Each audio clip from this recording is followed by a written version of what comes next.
देखो, पहले ये समझ लो कि मैं इसे पढ़ा क्यों रहा हूँ।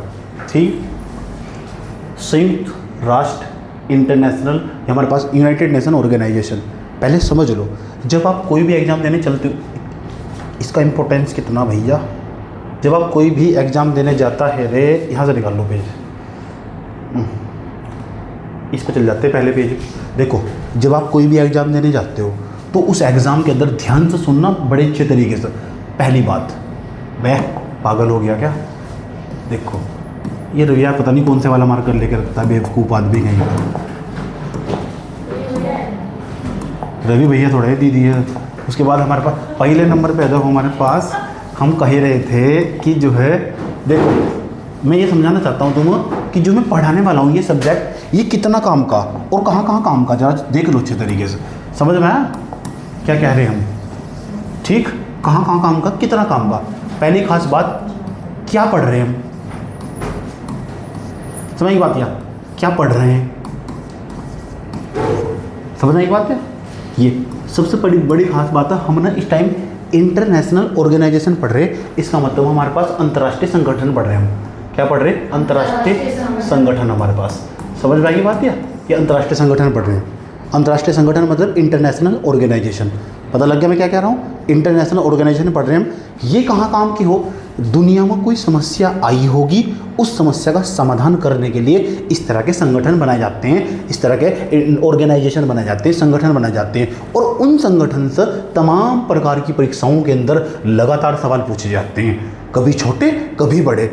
और क्या, अगर आप कल सिविल सर्विस की तैयारी में उतरते हो, आपकी एज भी बहुत कम, समझ में आई बात? या कल पढ़ते पढ़ते पढ़ते पढ़ते आपका माइंड सेट चेंज हो ही जाता। समझ में बात? क्योंकि आपकी समझ लगातार बढ़ती जाती है और एग्जाम दोगे तो वहाँ ना आपकी जो परिपक्वता को भी बताता है, अच्छा इस लड़की की समझ इतनी इन सब चीज़ों के प्रति, और इसको ये सब चीज़ें पहले से ही मालूम हो। समझ में आई मैं क्या कह रहा हूँ? आपको समझ में आई बात क्या कह रहा हूँ? किसी भी कंपटीशन एग्जाम को दोगे, अभी हम अंतर्राष्ट्रीय संगठन पढ़ने वाले, इंटरनेशनल ऑर्गेनाइजेशन पढ़ने वाले। समझ में आई बात है? मैं इंग्लिश और हिंदी दोनों का प्रयोग करता हूँ। ऐसी कोई चीज़ होगी जो हिंदी इंग्लिश में नहीं बताऊँगा, दोनों में। तो तुम्हें ध्यान देना, अच्छा ये चीज़ हिंदी में बोल ली, चीज़ इंग्लिश में बोल ली। समझ में आई मैं क्या कह रहा हूँ? तो तुम्हें करना क्या, जैसे मैं पूरा का पूरा PDF बना के लेके चले जाऊँगा, लगातार क्लास होगी। समझ में आई बात? यूट्यूब वाले बच्चों के लिए भी, तुम्हारे लिए भी होगी पूरी, मतलब सीधी यूट्यूब पर चली जाएगी, free, they are open to all. समझ में आई बात? ध्यान से सुना अच्छे तरीके से, मैं समझा क्या रहा हूँ। जैसे ही मैं क्लास तुम्हें समझाऊंगा, तुम्हारा सबसे पहला काम होगा, जो मैं टॉपिक भी समझा रहा हूँ उस टॉपिक को बड़े ध्यान से समझना। अच्छा ये चीज़ बताई, क्योंकि मैं कैमरा बंद करने के बाद तुरंत तुम्हें पीटने जाऊँगा। समझ में आई मैं क्या कह रहा हूँ तुम? इसलिए तुम पूरा ध्यान लगाओगे। ठीक, बहुत सारी चीज़ें होगी इसमें, डेटा याद करने का भी होगा, और बहुत सारी कहानियाँ भी बताऊँगा मैं साथ साथ चला। क्यों? ताकि मैं उस चीज़ को, उस डेटा को दिमाग में डाल सकूं, लंबे समय तक वो डेटा सस्टेन कर सके, लंबे समय तक वो डेटा याद रखा जा सके। इसलिए जो टीचर है वो कहानियों का सारा लेता, लेकिन कहानी इतनी भी नहीं होगी कि जो मूल टॉपिक से भटक जाने वाले हम। समझ में आ गई नहीं बात है? इसलिए कहानियाँ और एग्जाम्पल और हंसी मजाक का अनुपात में बराबर रखता हूँ। ये एक टीचिंग स्किल होता है। ये सुन लो, आप मेरी बात समझ रहे हैं मैं क्या कह रहा हूँ? हेलो हेलो दुखी जी, खुशी ना आपका नाम? ठीक, दूसरे नंबर पर आ जाओ। आप समझ रहे हो मैं क्या कह रहा हूँ? दूसरे नंबर पर आप क्या करोगे, यहाँ 55-56 पेज हैं, ऐसा नहीं करना। समझ में आई? इतना बड़ा रायता नहीं फैलाना। ये 55-56 पेज दिख तो रहे, ये समझाने के लिए टीचर के। अगर तुम 55-56 पेज का PDF निकाल लोगे, निकलवा के फोटो स्टेट करवाओगे, तो मूर्ख तुम नहीं है, मैं भी हूँ। समझ में आ गई नहीं बात? यार मूर्ख तुम नहीं है, मैं भी हूँ, क्योंकि मैंने समझाया नहीं। इसे 2 या 3 पेज में समेटना। आओ मैं पहले 3 टॉपिकों के नाम बता देता हूँ और फिर उनका इंपॉर्टेंस समझाता हूँ, कहाँ कहाँ कितना काम का। समझ में आई मैं क्या कह रहा हूँ? ठीक, अभी मैं जिस टॉपिक पर बात करने वाला हूँ, एक तो प्रथम विश्व युद्ध कंपटीशन में सवाल पूछ लेता, वो मेरा समझाना मजबूरी है। वैसे मैं अंतर्राष्ट्रीय संगठन पढ़ाने वाला हूँ, ठीक, लेकिन उससे पहले मैं उस जाने से पहले उसकी पृष्ठभूमि में जाऊँगा, ये चीज़ बनाई क्यों गई। ठीक, इसलिए मैं थोड़ा सा डिस्कस करूंगा उसका कि यहाँ ऐसा था क्या हमारे पास। आप समझ रहे हो मैं क्या कह रहा हूँ? आज हम प्रथम विश्व युद्ध समझेंगे, समझ में आई बात है? और दूसरे नंबर पर दूसरा विश्व युद्ध समझेंगे, first world war, second world war, दूसरा विश्व युद्ध। और तीसरे नंबर पर फिर शांति कैसे हुई, UNO कैसे बना, हमारे पास यूनाइटेड नेशन ऑर्गेनाइजेशन, अंतर्राष्ट्रीय संगठन बना हमारे पास शांति स्थापित करने के लिए 24 अक्टूबर 1945 को। उसके बाद क्या हुआ 1945 के बाद? एक चौथा टॉपिक था हमारे पास शीत युद्ध। ये 4 टॉपिक आज की क्लास में हम कवर करने वाले। आपको समझ में आई बात? है कितने टॉपिक? प्रथम विश्व युद्ध, दूसरा विश्व युद्ध, और तुम्हारे पास यूएनओ जो संगठन बना, मेन मेरा वही है यूएनओ के बारे में बताना। लेकिन मुझे दो पढ़ाने पड़ रहे क्योंकि आपको भी तो इतनी नॉलेज होनी चाहिए, समझ में। फर्स्ट वर्ल्ड वार का क्यों हुआ, क्या कारण था, ख़त्म कैसे हुआ। दूसरा सेकेंड वर्ल्ड वार, जो दूसरा विश्व युद्ध कब हुआ, क्यों हुआ, कब ख़त्म हुआ, किसके कारण खत्म हुआ, क्या कारण थे हमारे पास। फिर ये हमारे पास यूएनओ बना, और तीसरे नंबर पर जब यूएनओ बन गया उसके बाद तीसरा विश्व युद्ध क्यों नहीं हुआ। फिर शीत युद्ध किया, शीत युद्ध क्या है, कोल्ड वॉर क्या है हमारे पास। ये बात समझ में आ रही बात, ये 4 चीज़ मेरे को समझनी। और मेरा मेन टॉपिक क्या है, अंतर्राष्ट्रीय संगठन, वो भी अंतर्राष्ट्रीय संगठन कौन सा, यूएनओ। यूएनओ के बारे में एक बच्चे को, साधारण कंपटीशन की तैयारी करने वाले बच्चे को कितनी बात पता होनी चाहिए। कंपटीशन कौन सा, यूपीएससी लेवल तक टच कर जाओ, समझ में बात। या आता नहीं लेकिन इनडायरेक्टली यूज होता, और पीसीएस के अंदर भी, लेकिन लोअर पीसीएस अपर पीसीएस के अंदर टिप्पणी भी लिखने को आ सकती है, इसलिए आप मेरी क्लास को हल्के में नहीं ले सकते। आप मैं क्या कह रहा हूँ। और छोटे छोटे पेपर परीक्षाओं में ना धड़ाधड़ धड़ धड़ धाड़ा धाड़ा धड़ धड़ धड़ करके सवाल बरसते हैं। कैसे सवाल बरसते हैं, कैसे, ये जंजी हो तुम्हें, तुम्हारे अंदर जोश जुनून ही नहीं है किसी चीज़ के प्रति। आ जाओ हमारे पास, आप मेरी बात समझ में क्या कहने जा रहा हूँ। अब मैं आपको ना प्रथम विश्व युद्ध बताता हूँ कैसे हुआ, क्या हो फर्स्ट वर्ल्ड वार। हमारे पास पूरी दुनिया आपस में लड़ना स्टार्ट कर दिए। काहे लड़ना स्टार्ट कर दिए, सोचो। प्रथम विश्व युद्ध को समझने के लिए 1914 से लेकर 1918 तक चला।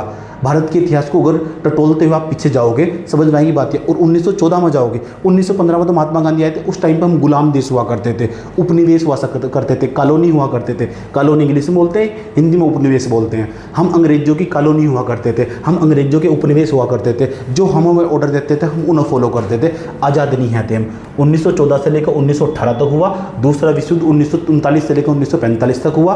1945 में यूएनओ बना। उसके बाद लंबे समय तक 1991 तक 1991 तक हमारे पास शीत युद्ध चलता रहा। शीत युद्ध, आपको मेरी बात समझ में आई मैं क्या कह रहा हूँ। देखते हैं किस बच्चे की कैचिंग पावर कितनी, ये भी मैं देखता रहूँगा, इसे भी ध्यान देता रहूँगा। ध्यान से मैं बीच बीच में कैमरा बंद करके सुनता भी रहूँगा। आप मेरी बात समझ में क्या कह रहा हूँ, ठीक।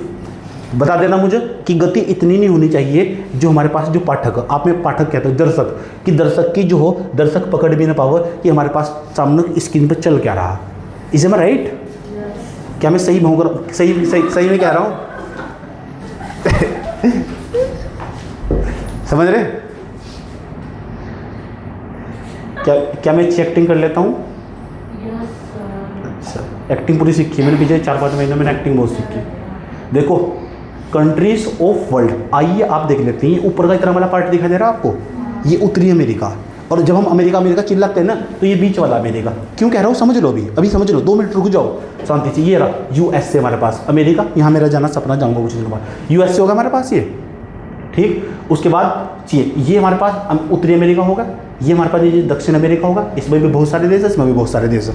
कॉन्टिनेंट है महाद्वीप हमारे पास, ठीक है, कॉन्टिनेंट कह दो। ये हमारे पास इधर का इलाका दिखाई दे रहा है, इलाका वैसे कुत्तों का हो, समझ बात। इधर का एरिया दिखाई दे रहा है नहीं हमारे पास, ये यहाँ तक का पूरा का पूरा, ये इसे एशिया कहते हैं हम। एशिया के अंदर हमारे पास, ठीक है। ये वाला एरिया दिखाई दे रहा है, ये अंग्रेजों का इलाका हमारे पास। इलाका वैसे कुत्तों का हो, इसे इन्हें कह दो तो कोई दिक्कत नहीं, कहना भी नहीं चाहिए किसी को, अपमान नहीं करना चाहिए किसी का। ये पूरा एरिया दिखाई दे रहा है यार, ये पूरा यूरोप।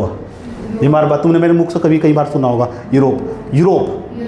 तो मैंने कहता हूँ ना यूरोपियन कंट्री की तरह डेवलप हो जाओ तो अच्छा। मैं तुम्हें कहता हूँ यहाँ के देश बहुत डेवलप है, जैसे नॉर्वे, स्वीडन, फिनलैंड हमारे पास। यूके हो रहा है यूके। लोग कहते हैं मम्मी मैं यूके पढ़ने जा रही हूँ, तो यूके पढ़ने जा रही है, अंग्रेज है यहाँ से, ये रहा यूके, अंग्रेज यहाँ रहा, मेन अंग्रेज ही है यहाँ से। सही बात है, मेन अंग्रेज ही है यहाँ से, यही है हमारे पास ब्रिटेन की। इसी चीज़ को हमारा ऊपर का हिस्सा दिखाई दे रहा है, पूरा का पूरा सारे अंग्रेज यहीं बसते हैं इस पूरे एरिया पर। यूनाइटेड किंगडम, लंदन यहीं से है हमारे पास। समझ बात किया, इस पूरे अंग्रेज सारे के सारे यहीं से। इधर साइड में दिखाई दे रहा है स्पेन। क्यों कह रहा हूँ मैं अभी इसलिए कह रहा हूँ यूज होगी। स्पेन ये पुर्तगाल हमारे पास, ये हमारे पास पुर्तगाली सबसे पहले आए थे। वास्को डी गामा का नाम सुना है, वो सबसे पहले यहाँ पुर्तगाल कहीं तय आता है। ये सारी यूरोप की कंट्री हैं, ठीक है। ये स्पेन हमारे पास, यहाँ फ्रांस है, यहाँ जर्मनी को जरूर याद रखना क्योंकि जर्मनी के बिना काम नहीं चलने का। जर्मनी एक अलग देश है, समझ में आती है जर्मनी। और यहाँ इसके साइड में बिल्कुल ऑस्ट्रिया ल नहीं है इसके अंदर, ऑस्ट्रिया रह, समझ की बात है। ऑस्ट्रिया हमारे पास ये देश हमारे पास, ये साइड में पोलैंड होगा, बेलारूस होगा, यूक्रेन होगा, ये पूरा का पूरा रूस होगा। रूस कितना बड़ा ऊपर, रूस का क्षेत्रफल, समझ में आई बात। कजाकिस्तान होगा। और ऐसा करके हमारे पास इधर के जो हमारे पास तुर्की से इधर के जो एरिया पूरा का पूरा ये एशिया, और तुर्की से इधर का जो पूरा एरिया ना ये यूरोप। तो ये सारी की यूरोप की कंट्री है ऑटोमेटिक, ठीक है। और नीचे दिखाई दे रहा है, ये नीचे दिखाई दे रहा है पूरा का पूरा, ये अफ्रीका, अफ्रीका ये भी एक कॉन्टिनेंट महाद्वीप है। ये हमारे पास ऑस्ट्रेलिया, ये एक कॉन्टिनेंट है, ये भी एक महाद्वीप है। सबसे छोटा महाद्वीप है ऑस्ट्रेलिया हमारे पास, याद रहेगी बात, ये कोई प्रॉब्लम नहीं तक अलग से महाद्वीप है।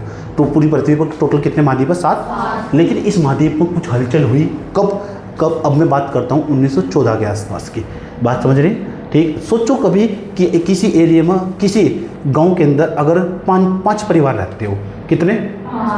5 परिवार रहते हो, और 5 परिवार में एक परिवार ऐसा है, समझिए बात, क्या उसके सबसे बड़े घर के जो मेंबर हो, सबसे बड़ा जो घर है, उसका जो घर है उसमें सबसे जो बड़ा व्यक्ति है उसकी मृत्यु हो जाए, और मृत्यु करने वाला कोई उनमें से ये एक 5 परिवार में से, समझ नहीं बात, या तो कुछ लोग तो उसके पक्ष के होंगे, कुछ विपक्ष के होंगे, 5 परिवार आपस में लड़ना शुरू कर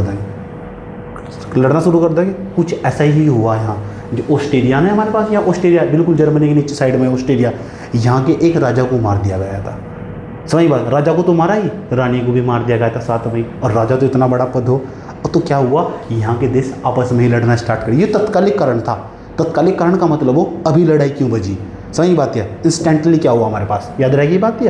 तो इसका मतलब है यहाँ ऑस्ट्रेलिया के राजा को मार दिया गया था, रानी को भी मार दिया गया था। कभी और डिटेल से इस कहानी की बात करूंगा, राजा रानी को क्यों मारा था, समझ में आएगी बात है। अभी इतना ही, तो ये देश आपस में लड़ना स्टार्ट कर दिए। जब आपस में लड़ना स्टार्ट कर दिए तो जो मैंने बताया, तो वो 5 परिवार रह थे, तो कुछ लोग तो उनके पक्ष में होंगे, कुछ विपक्ष में होंगे। एक तो वो पक्ष होगा जो मारने वाला होगा, एक होगा जिसके घर में से मरा होगा। तो कितने पक्ष हो गए? 2, याद रहेगी बात। इसी तरह हुआ यहाँ यूरोप के अंदर 1914 से लेकर 1918 के बीच में जितने भी देश थे यूरोप की कंट्री के अंदर, अभी वर्तमान समय में 28 देश आते हैं, और 28 देशों में आपस में लड़ाई बजनी स्टार्ट होगी। अब ये अमेरिका, ये पावरफुल देश है, पहले भी था आज भी है। ये रूस, ये तो इससे लगा ना, ये तो एशिया का देश है। अब देखते हैं ये किसके पहले बन जाकर खड़ा होगा। ये आपस में लड़ रहे हैं, दूर तो देख रहे पड़ोसी, ये दूसरे गांव के पड़ोसी देख रहे, हम किसकी तरफ जाएंगे, ये किसकी तरफ जाएगा, ये किसकी तरफ जाएगा। और जर्मनी के साथ लड़ाई बज रही, जर्मनी के साथ लड़ाई बज रही आपस में, ठीक, जर्मनी के साथ लड़ाई बज रही, ऑस्ट्रेलिया का राजा मार दिया गया था, समझ में। अब तो हम देखेंगे कौन कौन देश थे आपस में लड़े, समझ में आई बात, यह पता लग गया ना मैं क्या कह रहा हूँ आपको। अब आपस में जो लड़ाई बजी है, सारा खेल ईगो का, अहंकार का।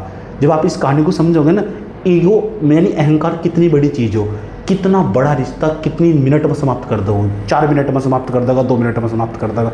अहंकार बहुत बड़ी चीज़ होना नहीं चाहिए किसी भी चीज़ के, किसी भी व्यक्ति के अंदर। रूस और यूक्रेन में अहंकार की लड़ाई है, आज तक भी चल रही युद्ध, लाखों करोड़ों लोग मारे गए, समझ में आई बात है। आधे तो सामने भी नहीं आते हमारे पास, तो सब अहंकार का खेल है। आप बात समझ में आई है मैं क्या कह रहा हूँ आपको। अब ये आपस में लड़ाई करने वाले, तो अब हम देखते हैं इनकी आपस में लड़ाई क्यों हुई, कब हुई, उनसे पेपर में सवाल क्या आते हैं। और जो लड़ाई चली, 4 साल से ज़्यादा लड़ाई चली इनके बीच में, आपस के बीच में इनमें। तो जितने भी देश थे ना, कुछ देश ऐसे थे जो हमारे पास जो एक अलग कैटेगरी थी उनकी, जो पक्ष में थे, ऑस्ट्रेलिया के, जर्मनी के पक्ष में थे। यूरो जर्मनी दिखाई दे रहा है आपको, यहाँ से जर्मनी हो, इसके पक्ष में थे। कुछ ऐसे थे जो इसके भी पक्ष में थे, समझ में आई बात या, जो इसके पक्ष में थे। तो इसलिए हम जितने भी देश हैं ना, उन्हें दो भाग में बांट लेते हैं। पहला भाग धुरी राष्ट्र, धुरी, और दूसरे का नाम है मित्र राष्ट्र, मित्र राष्ट्र। हाँ, इंग्लिश में भी लिख रखा है मैंने, घबराओ मत। एलाइड पावर हो हमारे पास, एक एंटेंट पावर हो हमारे पास। तो ये सब चीज़ें हम समझेंगे अच्छे तरीके से। आप समझ में आइए मैं क्या कह रहा हूँ। अब मैं अपनी कहानी को आगे लेकर चलूँ। आप मैप जितना होना था हो चुका हमारे पास। भारत का भी स्टैंड देखेंगे किधर रहा, भारत किस, उस टाइम पर जब लड़ाई बज रही थी भारत किस तरफ था। तो भारत, आप तो भारत के रहने वाले हैं ना, तो भारत का भी तो पक्ष देखना चाहिए, वो किस तरफ था उस लड़ाई में। तो पहले उस लड़ाई को थोड़ा सा समझते हैं, समझ में आई बात। इसी चीज़ को हम प्रथम युद्ध कहते हैं। फिर देखते हो समाप्त क्यों हुआ, फिर दोबारा की लड़ाई बजी 1939 में जाकर, बीच में क्या हुआ, समझ आई बात है। फिर देखते हैं, फिर उसके बाद ऐसा क्या हुआ, क्या तीसरी बार भी लड़ाई बज सकती है कहीं किसी में, आओ देखते हैं, समझ गए। और इतने सवाल लगते हैं पेपर में। आप मेरी बात समझ चुके, मेरे को इतना समझाना था। आओ, ये पूरा का पूरा वर्ल्ड मैप समझे। चले चले चले कहीं ख्वाबों के शहर में। अब देखिए इसका ड्यूरेशन क्या रहा, इसकी अवधि कितनी रही। 28 जुलाई से स्टार्ट हुआ था युद्ध, ये समझ में आएगी बात है। 1914 से लेकर 11 नवंबर, मेरे बर्थडे छोड़ दिया, 11 नवंबर 1918 तक हमारे पास, ठीक है, ये चलता रहा हमारे पास। तो 28 जुलाई 1914 से लेकर 1918 तक ये युद्ध चलता रहा। ये डेट भी पेपर में पूछी जाती है, इसलिए यहाँ लिखी है। इसकी टोटल जो ड्यूरेशन अवधि रही 4 साल 3 महीने ये युद्ध चलता रहा। आसान बात नहीं है किसी भी युद्ध को, इतने लाख लोग मारे गए, कहते हैं कुछ, ये तो सरकारी आंकड़े जो इसमें दिखाया जा, 70 लाख लोग मारे गए थे, 70 लाख लोग। कुछ किताबें ऐसा लिखती है, कुछ किताबें लिखती है 30 लाख लोग मारे गए थे जब आपस में देश लड़ रहे हैं। ये 2-4 परिवार नहीं है, देश लड़ रहे हैं आपस में, बिना बात के लड़ते चले जा रहे हैं, तू उसकी तरफ है मैं उसकी तरफ हूँ, पावर दिखाने का क्या, देखेंगे क्यों लड़े जाते। इस युद्ध को कहते हैं ग्रेट वॉर के नाम से भी जानते हैं, महायुद्ध की संज्ञा दी गई सर। इस प्रथम विश्व युद्ध का फर्स्ट वर्ल्ड वॉर कहा गया, पूरा वर्ल्ड आपस में लड़ रहा है, समझे क्या हो रहा है यहाँ से ये। उसके बाद क्या हुआ, 30 से अधिक देश आपस में लड़ना स्टार्ट कर दिए। इस युद्ध में 30 देश आ गए, कहाँ उसमें यूरोप में 28 देश थे, अमेरिका किसकी तरफ, रूस किसकी तरफ, हमारे पास भारत किसकी तरफ चला गया। 30 से ज़्यादा देश के सैनिक आपस में लड़ना स्टार्ट कर दिए। सैनिक ऊपर तो बम गिराए जा रहे, इधर उस देश में बम पटक रहे, उसकी बिल्डिंग उड़ा दी, इसका घर उड़ा दिया, पूरे चारों तरफ तबाही मच गई थी, हाहाकार मच गया था। सही बात यार, भगवान से हम गुजारिश करते हैं कि ज़िंदगी में कभी भी किसी को तृतीय विश्व युद्ध ना देखने को मिला। समझ में आई नहीं बात यार, बहुत क्षति होती है, बहुत हानि होती है। भाई अगर आपको देखना ना और इसे महसूस करना, आप ऐसा करके यूट्यूब पर डाल लोगे प्रथम विश्व युद्ध में क्या हुआ था, उसकी मूवी भी बनी हुई, बहुत कहानियाँ छपी हुई, समझे आप मेरी बात। लेकिन आपके लिए पेपर में इतना ही काम का, प्रथम विश्व युद्ध के कारण क्या रहे, क्या कोज रहे फर्स्ट वर्ल्ड वार के, कौन कौन से कोज है, कौन कौन से कारण है। गुरुजी आप बता सकते हो, क्यों नहीं बता सकते, मैं किस काम की दवा हूँ, ठीक। तो मेन कारण बताए जाते हैं। मेरा देश महान, नेशनलिज्म का झंडा प्रमोट करना, मेरा देश महान, मैं अपने देश के लिए कुछ भी कर जाऊंगा, मेरे देश के साथ कोई कैसे लड़ सके, ऐसी विचारधारा को नेशनलिज्म बोलते हैं, राष्ट्रवाद बोलते हैं, जो वर्तमान समय में हमारे देश में भी दिखाई देती है। नेशनलिज्म को बहुत सारे प्रमोट करते हैं, देश के लिए मर जाऊंगा मिट जाऊंगा। मैं एक सवाल पूछता हूँ तुमसे, जरा एक बात बता, 2 सवाल पूछूंगा तेरे से। पहले नंबर पर, तेरे घर में 2 चीज़ चूज़ करनी है तुझे। नंबर फर्स्ट, तुझे अपनी मम्मी पापा को चूज़ करना, नंबर 2 अपने देश को चूज़ करना। किसे चूज़ करेगी बता, बता तू बता। मम्मी पापा को चूज करना, अपने देश को चूज करना। पड़ गए गंदे चक्रों में शामिल बंदे बकरों। आप बताओ मुझे, आपको अपनी मम्मी पापा को चूज करना, आपको अपने देश को चूज करना। अब किसने कहा, इस लड़के ने कहा। तू, देश तेरे लिए कुछ नहीं है, दूसरे देश में 23 साल का लड़का भगत सिंह जो अपने देश के लिए बर्बाद तबाही की फांसी के फंदे में चढ़ कर चला गया, और तू कहती है तुमने माँ बाप को चूज करेगी। एक माँ वो आज धरती माँ हमारा देश है, मतलब इस देश को मोगल लगा धरती बनाना चाहते हो तुम। इसका मतलब है इस लड़के ने कहा नहीं मैं अपने माँ बाप को चूज करती हूँ। यह राष्ट्रवादी नहीं है, इस अपने देश से प्रेम नहीं है, राष्ट्रवादी नहीं आया। ऐसी विचारधारा को हम राष्ट्रवाद कहते हैं। लेकिन इतने भी अंधे मत हो जाओ, अपने माँ बाप को भूल जाओ, उसे अंधराष्ट्रवाद कहते हैं। तो ऐसी ऐसी विचारधाराएं पनप रही थी। जब एक कोई बड़ी घटना घटे ना, उसके पीछे सदियों तो काम चल रहा हो। इस युद्ध के पीछे बड़ी राजा मार दिया था ऑस्ट्रेलिया का, वो तो तत्कालिक कारण था, वो तो इंस्टेंटली कारण था। वो समझ, मेन कारण तो ये थे हमारे पास। ऐसी विचारधारा पनप रही थी इन 28 देशों में। यूरोप के अंदर तो महान देश कौन था, समझ में आई बात यार। इसे लड़ाई थी हमारे पास। इसी विचारधारा को, इस आइडियोलॉजी को हम कहते हैं नेशनलिज्म, उग्र राष्ट्रवाद। उग्र हो गए, लोग अरे मेरा देश महान, मेरा देश महान। प्रत्येक देश स्वयं को सबसे सुपीरियर समझने लगा, फिर तो लड़ाई होगी नहीं, समझ गए। इंपेरियलिज्म हमारे पास, ये यूरोप के देश थे नहीं है, यूरोप के जो अंग्रेज थे। यूरोप के देश में जब भी कहो ना यूके का नाम आ जाएगा, यूके का मतलब ब्रिटेन, ब्रिटेन का मतलब अंग्रेज, समझे। मैं क्या कहता हूँ, यूरोपीय देश एशिया और अफ्रीका में अधिक से अधिक कॉलोनीज बनाना चाहते थे। कॉलोनीज बनाने का पता मतलब क्या हो, ये अंग्रेज जाते उस देश पर कब्जा करते, वहाँ के संसाधनों का दुरुपयोग करते और वहाँ के संसाधन हड़प कर अपने यहाँ ले आते और अपने देश को विकसित देश बनाते। इसी चीज़ को कहते कॉलोनी बनाकर रखना। बस वहाँ अंग्रेजों का राज चलेगा। एशिया और अफ्रीका के देशों में इन्होंने यही करा। समझ में आई बात। फिर तो ये प्रथम विश्व युद्ध होना ही था।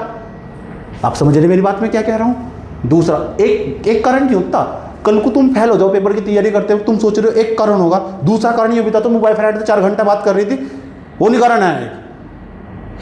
वो कह रही पेपर में पढ़ा हुआ नहीं आया, तो वो कहाँ जाएगा, मैक्सिमम टाइम तो उसका सोचने में चला जा रहा था कि बात क्यों नहीं कर रहा कमीना। इसके बाद सैन्यवाद हमारे पास, सुनो सैन्यवाद ये क्या, मिलिट्रिज्म हमारे पास। सभी देश अपनी आर्मी और हथियार लगातार बढ़ा रहे थे।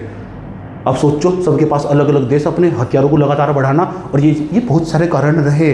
गुप्त संधिया हो रही थी आपस में बैठकर, सीक्रेट अलायंस हो रहे थे हमारे पास।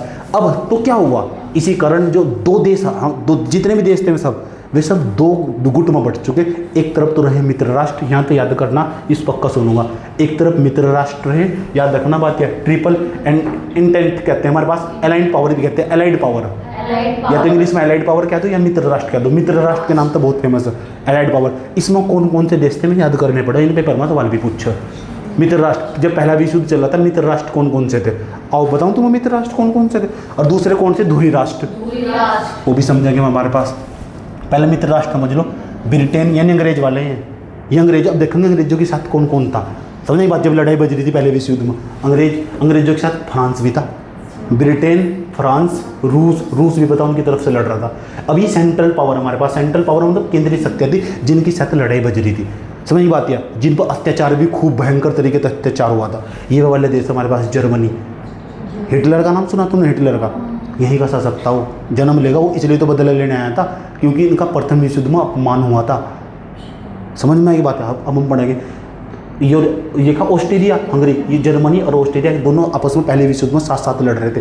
तो देख लो हमारे पास सेंट्रल पावर में हमारे पास कौन कौन से, ऊपर देख लो हमारे पास ब्रिटेन, फ्रांस, रूस, ये कौन से मित्र राष्ट्र हैं, समझ में आई बात है, ठीक। उसके बाद हमारे पास केंद्रीय शक्तियों में कौन कौन से थे हमारे पास, जर्मनी, ऑस्ट्रेलिया और इटली। इटली 1915 में अलाइड पावर में शामिल हो गया था। 1915 में जब महात्मा गांधी यहाँ आए थे ना, 1915 में उसमें चला गया था अलाइड पावर में, इसमें से खुद को उसमें चला गया था, समझ बात। 14 में तो विश्व युद्ध स्टार्ट हो गया, इन्हें सोचा है हार जाएंगे, इन्हें पहली तरफ जाएगा, फिर पहले दूसरा पाला बदल लिया इटली ने, समझ में आई ये बात। यार एक ओटोमन साम्राज्य हमारे पास, इसे तुर्की भी कहते हैं, आज के समय का तुर्की हो, तुर्की इस टाइम एशिया में आता, समझ में आती है। इस टाइम पर नहीं हो, जो ओटोमन एम्पायर था उस जमाने में ये मुस्लिमों का सबसे बड़ा साम्राज्य हुआ करता था। इसका मतलब यहाँ इसकी सत्ता पर जो भी बैठता था उसको खलीफा बोलते थे, उसकी पावर इतनी डेंजरस हुआ करती थी, वो जो भी बोल देता था पूरे मुस्लिम धर्म के लिए वो सर्वोच्च होता था, कुछ भी बोल देता था वो, जिस तरह भगवान ने कोई बात कहती हो। ओटोमन साम्राज्य के अंदर ही चीज़ के बाद तुर्की जहाँ बना, समझ में आई बात है। उसके बाद आगे चलते हैं बुल्गारिया हमारे पास। तो ये देख लो सेंट्रल पावर में हमारे पास केंद्रीय शक्तियों में कौन कौन से हमारे पास, जर्मनी, ऑस्ट्रेलिया, इटली 1915 में उसमें चला गया था। उसके बाद ओटोमन साम्राज्य, फिर बुल्गारिया हमारे पास, देश वहीं के आसपास के हैं। तत्कालिक कारण क्या रहा, मैंने पूछा ना इस युद्ध का तत्कालिक कारण क्या रहा, इमीडिएट कोज क्या रहे हमारे पास, इमीडिएट कोज में तत्कालिक कारण क्या है, क्यों बड़ी बजी लड़ाई आपस में। 28 जून 1914 को हमारे पास पता क्या हुआ था, 1914 को 28 जून 1914 को ये हुआ था। ऑस्ट्रेलिया के युवराज थे हमारे पास ये फ्रांस फर्डिनेंड और उनकी पत्नी थी सोफी। इसके बाद पता क्या हुआ, की हत्या कर दी गई, इसने हत्या कर दी हमारे पास, और इस स्थान पर हत्या कर दी गई। और जब हत्या कर दी, इतना बड़ा राजा और इतनी बड़ी रानी को मार देना कितनी आसान बात थोड़ा ही हो, भड़क गए लोग आपस में। ये तत्कालिक कारण था, समझ में आई बात। है कहाँ का राजा मार दिया, ऑस्ट्रेलिया का, और रानी भी मार दी वहाँ की, समझ में आई बात है। पर आपको मेरी बात समझ में आ रही, ऐसा तो नहीं लग रहा मैं अपनी रफ्तार धीमी कर रहा हूँ, लेकिन मेरी इतनी धीमी स्पीड नहीं है, मैं बहुत फुर्तीला आदमी हूँ, समझ में आई बात है। हिंदी में चैप्टर खत्म कर दूँ मैं, ठीक है। यही प्रथम विश्व युद्ध का तत्कालिक कारण था। आपको समझ में आए तत्कालिक कारण क्या था, तत्कालिक समझे, इमीडिएट कोज क्या रहा। ये सर नो इंग्लिश के वर्ड भी मैंने साथ साथ में लगाए, इंग्लिश मीडियम का बच्चा भी क्लास देगा, कोई दिक्कत नहीं होने की। युद्ध कब शुरू हुआ सर ये युद्ध कब शुरू हुआ, अच्छा बेटा हमको सिखाओगे। 28 जुलाई 1914 को युद्ध शुरू हुआ। ऑस्ट्रेलिया, यो लिखा ना, ऑस्ट्रिया हंगरी ने साइबेरिया पर हमला कर दिया। जब इस यहाँ का राजा मार दिया था, इसने इस पर साइबेरिया पर हमला कर दिया। जब साइबेरिया पर हमला कर दिया तो उसके भी कुछ समर्थक होंगे, उन्होंने इस पर हमला कर दिया, और इस हमले के चक्कर में इस तरह करके टोटल मिलाकर इस युद्ध में 1917 तक आते 30 देश शामिल हो गए, और 30 देश आपस में लड़ रहे, उनकी सेना, वायुसेना, जहाज, पानी के जहाज, तबाही मच रही, बेगुनाह लोगों को मारा जा रहा। अब बात कुछ भी नहीं आती। भारत की भूमिका, भारत किस तरफ था उस टाइम पर, ये भी तो देख लो, भारत किस तरफ था, रोल ऑफ इंडिया। भारत उस समय ब्रिटिशों के अधीन था नहीं, हम तो उस टाइम पर गुलाम थे, तो हमें जो अंग्रेज कहते हैं हमें वो करना पड़ता। पता क्या हुआ इस प्रथम विश्व युद्ध में, कई लाख सैनिक भारत के वहाँ यूरोप भेजे गए, ब्रिटेन की तरफ लड़ते हुए। हम मित्र राष्ट्र की तरफ लड़ रहे थे, मजबूरी थी हमारी, समझ, हम आज़ाद नहीं आते, समझ। अगर हम आज़ाद होते तो क्या करते बताओ, किसकी तरफ लड़ते हम, बताओ किसकी तरफ लड़ते हम, शांत रहते हैं। यही हमारी पद्धति सिखाती है, मध्यस्थता का रास्ता अपनाते हैं, मौन हो जाते हैं। और यही पंडित नेहरू ने एक बार नीति अपनाई थी। आप समझ रहे हो, आपकी समझ कितनी बढ़ेगी, समझ की बात है। जब चारों तरफ तबाही बची हो ना, तो मौन हो जाए दुनिया का सबसे बढ़िया उत्तर हो। समझ में बात है, कभी कभी खामोशी भी बहुत सारे सवालों का उत्तर हो। इसीलिए तो मैं पढ़ने आ रही यहाँ से 13 लाख भारतीय सैनिक और लाखों मजदूर, बताए इतने सारे लेबर, 13 लाख भारतीय सैनिक। और कुछ तो कहते हैं कुछ सैनिक कभी भी आज तक वापस नहीं लौटते, कभी वहाँ से ना उनके बारे में कुछ अता पता, और वे वहीं मर गए, किसी को कुछ कोई खबर नहीं मिली। उनका परिवार सालों तक इंतजार करता रहा। कुछ तो आज भी याद करते हैं अपने घर परिवार वालों को, मेरे दादा कहाँ, वे प्रथम विश्व युद्ध में गए थे और कभी वापस नहीं लौटे। आपको जो मैं पढ़ा रहा हूँ उसकी तस्वीर गढ़ती चली जा रही है आपकी आंखों के सामने, आपके दृष्टिपटल पर, आप समझ रहे हो? ठीक। अगर जो मैं पढ़ा रहा हूँ ना आप उसे महसूस कर को और दृष्टिपटल पर उतार रहे हो, तो एक टीचर की कला हो, या एक कलाकारी हो, एक अदाकारी हो। बताओ, और कलाकारी अदाकारी में क्या अंतर हो? अदाकारी कुछ समय के लिए याद रहती है और कलाकार हमेशा वर्षों तक भी याद रहता। तो मैं कलाकार हूँ, अदाकार नहीं हूँ। तारीफ बहुत करो आप अपनी, तुम तो करते नहीं तो मैं ही कर रहा हूँ। युद्ध में नई तकनीक, न्यू टेक्नोलॉजी यूज़ हुई थी, मशीन गन का यूज हो रहा था, जो एनिमल पिक्चर में टैंक भी यूज हुए इसमें सब। ये पंडु भी बहुत खतरनाक हो, मैंने चारों तरफ से लड़ाई बज रही थी, जहरीली गैस, हवाई जहाज तक। अब तो चलो कितना तबाही मची होगी, आप समझ रहे हो मेरी बात में क्या कह रहा हूँ आपको? सर अच्छा, अमेरिका क्यों शामिल हुआ है? अमेरिका क्यों शामिल हुआ ये भी समझ। 1917 में शामिल हुआ था अमेरिका इस युद्ध में। अब देखते हैं अमेरिका किसकी तरफ से लड़ रहा था? जर्मनी की तरफ था। मेन लड़ाई जर्मनी की और ऑस्ट्रेलिया साथ साथ में लड़ रहे, और अंग्रेजों के साथ लड़ रहे। किसके साथ लड़ रहे? अंग्रेजों के पता लग गया ना, ब्रिटेन, रूस और फ्रांस मित्र राष्ट्र में, एलाइड पावर में हमारे पास। इटली 1915 में शामिल होगा तो उनके साथ ही।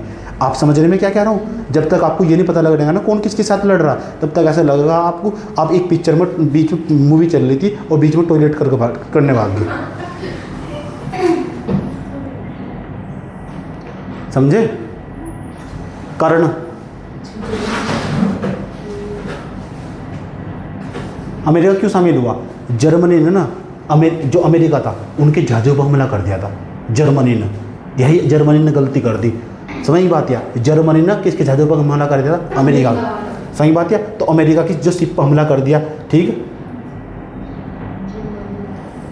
ये देखो, इसे छोड़ दो। रूस क्यों बाहर हुआ? 1917 में रूस बाहर होगा। अच्छा ये भी समझ लो, क्योंकि रूस में पता क्या हुआ था? रूस 1917 में इस विश्व युद्ध से बाहर होगा क्योंकि रूस के अंदर तेजी के साथ दंगे हो रहे थे।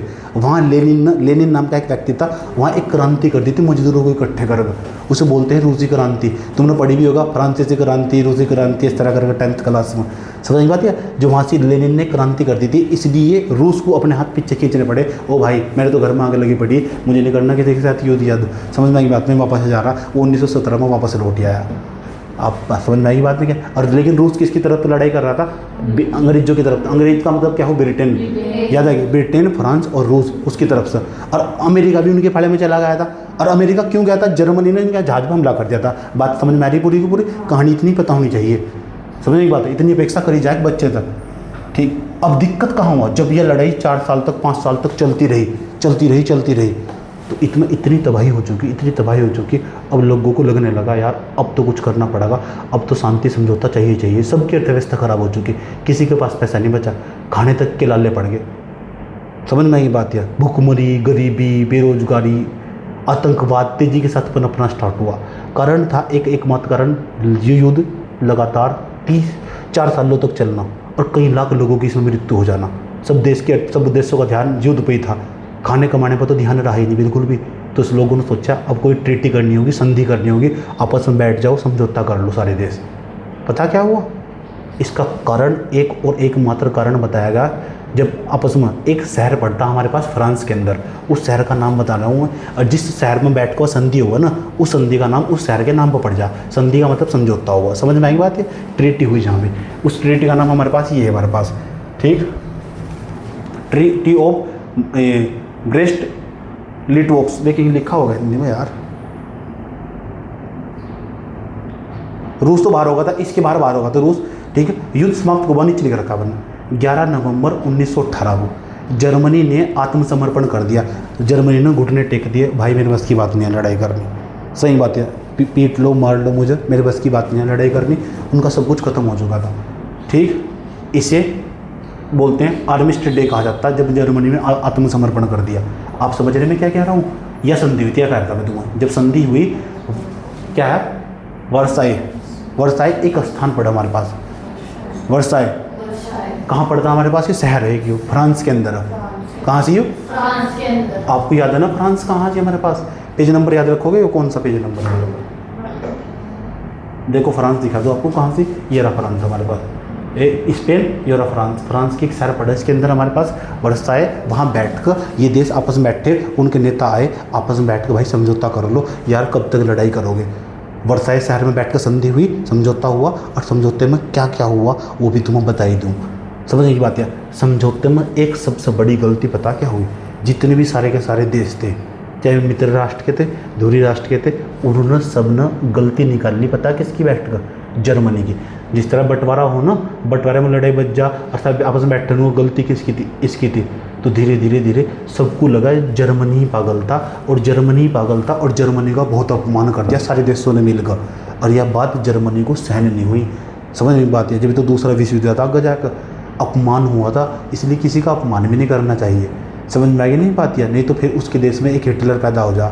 समझ में आगे नहीं पाते? उसी देश में फिर हिटलर पैदा हुआ था, जब जाकर दूसरा विश्व युद्ध हुआ था। आप समझ रहे मैं क्या कह रहा हूँ आपको? ठीक है, इतनी समझ आपको होनी चाहिए। अब ये फ्रांस पता लग चुका, और इसकी साइड में देखिए यहाँ जर्मनी हो रहा, ये उसके बाद नीचे ऑस्ट्रेलिया, इसे पता होना चाहिए। ये सब यूरोप के देश है, ये अंग्रेजों का देश है हमारे पास। यहाँ से अंग्रेजी तो उनके साथ लड़ रहे थे, दे धड़ाधड़ बम। फ्रांस भी इस पर बम पटका रहा है, जर्मनी भाई। सही बात है, स्पेन भी, पोलैंड सब आपस में जो।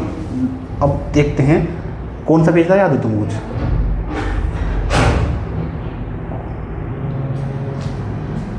ठीक है, जिस स्थान को भी वर्साई महल कहते हैं वो कहाँ पड़ता है? फ्रांस के अंदर। अब जर्मनी पर मुख्य शर्तें क्या क्या डाल दी, मेन कंडीशन क्या क्या लगाई है? भारी जुर्माना लगाया गया जर्मनी पर। समझ में आई बात है? अब भी उससे पैसे लिए गए, आर्मी केवल 1 लाख सैनिक। उन्होंने कहा गया अब तुम अपनी सेना बनाओगे। सुनो जर्मनी, इस वर्साई शहर में बैठकर सभी देशों ने मिलकर कहा अब तुम 1 लाख से ज़्यादा सेना नहीं रख सकते। समझ की बात है? अच्छा, एयरफोर्स भी समाप्त कर दी, कोई एरोप्लेन नहीं है, कोई एयरफोर्स नहीं है। जब एयरफोर्स नहीं होने की, बम कहाँ गिराओगे जाएगा? उसके बाद सबमरीन रखने पर रोक लगा दी। इस वर्साई पैक्ट संधि हुई थी हमारे पास, उस संधि में कॉलोनीज छीन ली गई हमारे पास। अगर जर्मनी ने किसी देश को गुलाम बना रखा ना, अब वो जर्मनी किसी देश को गुलाम भी नहीं बना सकता। समझने की बात है? ये लिखा युद्ध का दोष जर्मनी पर डाल दिया गया। अब बेइज्जती किसकी हुई? समझ में आई नहीं बात है? आ जाओ, आपको समझ में आ रहा पूरा? नॉलेज बहुत मिलेगी, पूरा मजा आएगा तुम्हें, ऐसा लगा सच में दिल तरफ तरफ हो गया। परिणाम पता क्या हुआ? रिजल्ट, कुछ तो रिजल्ट निकल आया होगा इसका। रिजल्ट ये हुआ, जर्मनी अपमानित हुआ, ये देश अपमानित रहा, और ये अपमान कभी भूल नहीं पाया। 1918 तक का 19, 20, 21 वहाँ के लोग भी बहुत गुस्से में थे। सोचो पाकिस्तान वाले अगर सारा दोस्त मेरे पर डाल कर चला जा, तुम्हें गुस्सा आ गया, हंसी और खुशी होगी, क्या गुस्सा आगा? स्वाभाविक सी बात है, गुस्सा आगा। जर्मनी के लोगों को भी इतना गुस्सा आगा। फिर उस गुस्से को जो तूल देने के लिए कोई व्यक्ति चाहिए था। क्या देने के लिए? तूल। हाँ, मैं इस तरह की लैंग्वेज यूज़ करता हूँ। उस गुस्से को तूल देने के लिए कोई व्यक्ति चाहिए था। एक व्यक्ति बीच में तो खड़ा होता और कहता जर्मनी जिंदाबाद, फिर सारे कहेंगे जर्मनी जिंदाबाद। उस व्यक्ति का नाम था हिटलर। उनने इकट्ठा कर लिया, कहा इस अपमान का बदला मैं लूंगा, क्या तुम हमारे साथ हो? Yes sir. अच्छा, उसी के बाद जर्मनी अपमानित हुआ, राष्ट्र संघ बना। ये राष्ट्र संघ जब बना, राष्ट्र संघ बताऊंगा, ये हमारे पास नेशन क्या था हमारे पास? ऑस्ट्रेलिया, हंगरी का विघटन हो, ऑस्ट्रेलिया टूट गया बीच में से, अलग उसके 2 टुकड़े हो गए, एक देश इधर होगा, एक देश होगा। उसके बाद क्या हुआ? ओटोमन जो साम्राज्य था, वो साम्राज्य था ना, एम्पायर था, वो समाप्त हो गया। हमारे पास नए देश, न्यू कंट्रीज बने हमारे पास, जैसे पोलैंड बना है हमारे पास, चेकोस्लोवाकिया बन गया हमारे पास। ये अच्छा, ये बना हमारा देश, फिनलैंड बना हमारे पास। दूसरे विश्व युद्ध की नींव पड़ी कब? सही बात है। अब देखो दूसरे विश्व युद्ध, सेकेंड वर्ल्ड वार है हमारे पास, ये इसकी नींव कब पड़ी हमारे पास? आओ समझते हैं। ये हमारे पास राष्ट्र संघ था ना, संघ राष्ट्रीय। देखो संघ राष्ट्र कब बना हमारे पास? 10 जनवरी 1920 को। अगर पूछ बोले राष्ट्र संघ कब बना हमारे पास? 10 जनवरी 2020 को। कभी कभी पूछ ले। इसका हेडक्वार्टर कहाँ से? जिनेवा में, स्विट्जरलैंड में। उद्देश्य क्या था? विश्व में शांति स्थापित करना। ये जो काम नहीं अच्छी तरह कर पाया राष्ट्र संघ, फेल हो गया था। दुनिया को शांति स्थापित करने के लिए पहले ही बनाया गया था मन, कि दुनिया शांत रह सके, राष्ट्रसंघ बनाया था मन। लेकिन इसी की तर्ज पर तो बाद में जाकर यूएनओ बनाना पड़ा हमें 1945 में, जब दूसरा विश्व युद्ध समाप्त हुआ। ये अच्छी तरह काम ही नहीं कर पाया, शांति नहीं स्थापित करवाया दुनिया में। समझ बात है, एक पूरा का पूरा अंतर्राष्ट्रीय संगठन बनाया था हमने, राष्ट्र संघ हमारे पास, ये नेशन, लीग ऑफ नेशन जिसे बोलते हैं, लीग ऑफ नेशन। अच्छा, इसका हेडक्वार्टर कहाँ से था? जिनेवा में, स्विट्जरलैंड में। उद्देश्य क्या था? दुनिया में वर्ल्ड पीस बनाए रखना। अच्छा, इसमें शांति स्थापित करना। महत्वपूर्ण व्यक्तित्व, इसे तो नाम ही पढ़ो, महत्वपूर्ण व्यक्तित्व हमारे पास, ये वे व्यक्तित्व जिनका योगदान रहा पूरा का पूरा इसे बनाने में। इसे तो स्किप भी कर सकते हो, अपने नोट्स में भी मत लिखना बिल्कुल भी। ये इंपॉर्टेंट बात है, जितना भी मैं पढ़ाऊँ सारा 3 या 4 पेज पर दिखा देना है, 3 पेज पर ज़्यादा ज़्यादा, 1 और 1 पेज, इतना छोटा छोटा करके लिखना, उससे रिविजन करने में आसान नहीं रहा। उसी एरिया पर फोकस करना जहाँ तक पेपर में सवाल आते हो। ऐसे करके डाल लोगे ना, फर्स्ट वर्ल्ड वार के ऑब्जेक्टिव सवाल 2-3 वीडियो सवाल लगाए, ऑटोमेटिक तुम्हें पता लग जाएगा इसमें तो कौन सा डेटा इंपॉर्टेंट है।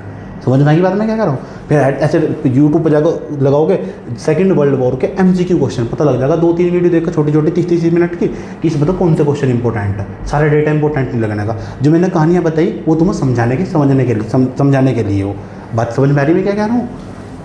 महत्वपूर्ण तिथियाँ 28 जून बहुत फेमस डेट है हमारे पास, ये इस दिन हत्या हुई थी 1914 को।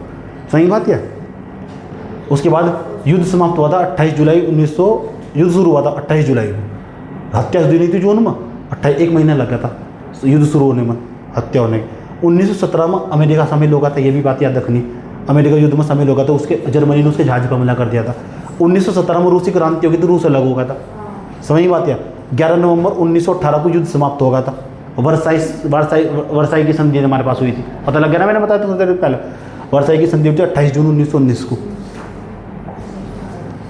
10 जनवरी को हमारे पास राष्ट्रसंघ बना था, अच्छी तरह काम ही नहीं कर पाया, क्या कर बताओ। तत्कालिक कारण मैंने तुम्हें बताई दिया था, उसकी हत्या हुई थी। वर्साई की संधि, ये राष्ट्रसंघ का मुख्यालय जनवरी, जिनेवा, प्रथम विश्व युद्ध की अवधि 4 साल 3 महीने तक युद्ध चल रहा है। अमेरिका युद्ध से बाहर हुआ 1917 में। क्यों बाहर हुआ? कारण तुम्हें पता ही लग चुका था। रूस में क्रांति हो गई थी, रूस में रिवोल्यूशन हो गया था, हमारे पास क्रांति हो गई थी। वहाँ के मजदूरों ने मिलकर ना वहाँ की सरकार के खिलाफ क्रांति कर दी थी। समझने की बात क्या, लेनिन नाम का एक विचारक था, उसकी वजह से क्रांति हुई थी। ठीक, ये मेन कारण है जो बताया जा रही है, हम पहले बढ़ चुके। अब हम दूसरी चीज़ पर जाते हैं कि दूसरे विश्व युद्ध की क्या जरूरत पड़ी। पूरी दुनिया फिर लड़ी दोबारा आपस में, अब इंतजार कर रहे तीसरा विश्व युद्ध हो, अब तक नहीं हुआ। समझ बात है, चाहते हो तुम तीसरा विश्व युद्ध हो, अब भी तू दूसरे विश्व युद्ध की तबाही दिखा दो तुम। समझ में आई बात है। जर्मनी के अंदर एक शासक, जर्मनी के अपमान हुआ था नहीं पहले विश्व युद्ध के अंदर, जर्मनी इस अपमान को सहन नहीं कर पाया और वहाँ के लोगों के अंदर इतना गुस्सा भर गया, एक व्यक्ति मिला जो तोड़ देने वाला था सब चीज़। 1933 के अंदर वहाँ भयंकर तरीके का आंदोलन हुआ जर्मनी के अंदर, और उन्होंने एक व्यक्ति को जो सत्ता पर जाकर बैठा दिया, प्रधानमंत्री टाइप का दर्जा दे दिया, वहाँ बैठा दिया, शासक बना दिया, तानाशाह बना दिया। वो जो चाहता उसके मन में वो करता। ये बात, उसका नाम था हिटलर, एडोल्फ हिटलर बोलते हैं उसे। कभी उसकी हिस्ट्री पढ़ना जाकर, उसकी गर्लफ्रेंड थी, उन्होंने जब वो ना सहन नहीं कर पाया, ये बर्दाश्त नहीं कर पाया कि उसका अपमान हुआ, युद्ध हार रहा था वो, बाद में जाकर उसने बारामूसा द्वीप पर जो अपने गर्लफ्रेंड के साथ आत्महत्या कर ली थी, खुद को ही गोली मार ली थी उन्होंने। पहले अपनी गर्लफ्रेंड को गोली मारी, फिर खुद गोली मारी थी हिटलर ने। सही है, लेकिन वो तानाशाह मतलब जो चाहता था वो करता था। उसने वो तबाही मचाई थी हिटलर ने उस पूरे एरिया के अंदर, जर्मनी के अंदर भी। और जिस देश पर कब्जा करता चला जाता, वहाँ के लोगों को बिना पानी के तड़पा के मारा था उसने। समझ में आई बात है। तानाशाह से बोल लो, जो उसके मन मारता जाएगा, करता जाएगा, जनता की कुछ नहीं सुनता। इसलिए कुछ लोग कुछ दिन पहले जब मोदी जी इस इलेक्शन को नहीं जीतते थे, उससे पहले मोदी जी के मन में जो भी आ रहा था वे कर दे रहे थे, कुछ भी कर दे रहे थे। तो कुछ लोग मोदी जी को भी हिटलर कहने लगे थे। ये मैं तुलना नहीं कर रहा, भारत के लोगों की बात बता रहा हूँ। समझने की बात है। मोदी जी को कहने लगे थे मोदी जी हो गए कि हिटलर हो गए। मज़ा आ रहा, पढ़ाई में बहुत मज़ा सच में। ये विश्व युद्ध कब तक चलते रहा? 1939 से लेकर 1945 तक। और तीसरा विश्व युद्ध जब हम छोटे छोटे थे, मेरे मम्मी पापा में हुआ था। समझ बात है। मेरी मम्मी ने जो मेरे पापा से बिस्किट मांग रही थी, समझ, मेरे पापा ने बिस्किट नहीं दिया, मेरी मम्मी ने मेरे पापा को पटक्का मारा था। समझ बात है, बिस्किट के चक्कर में।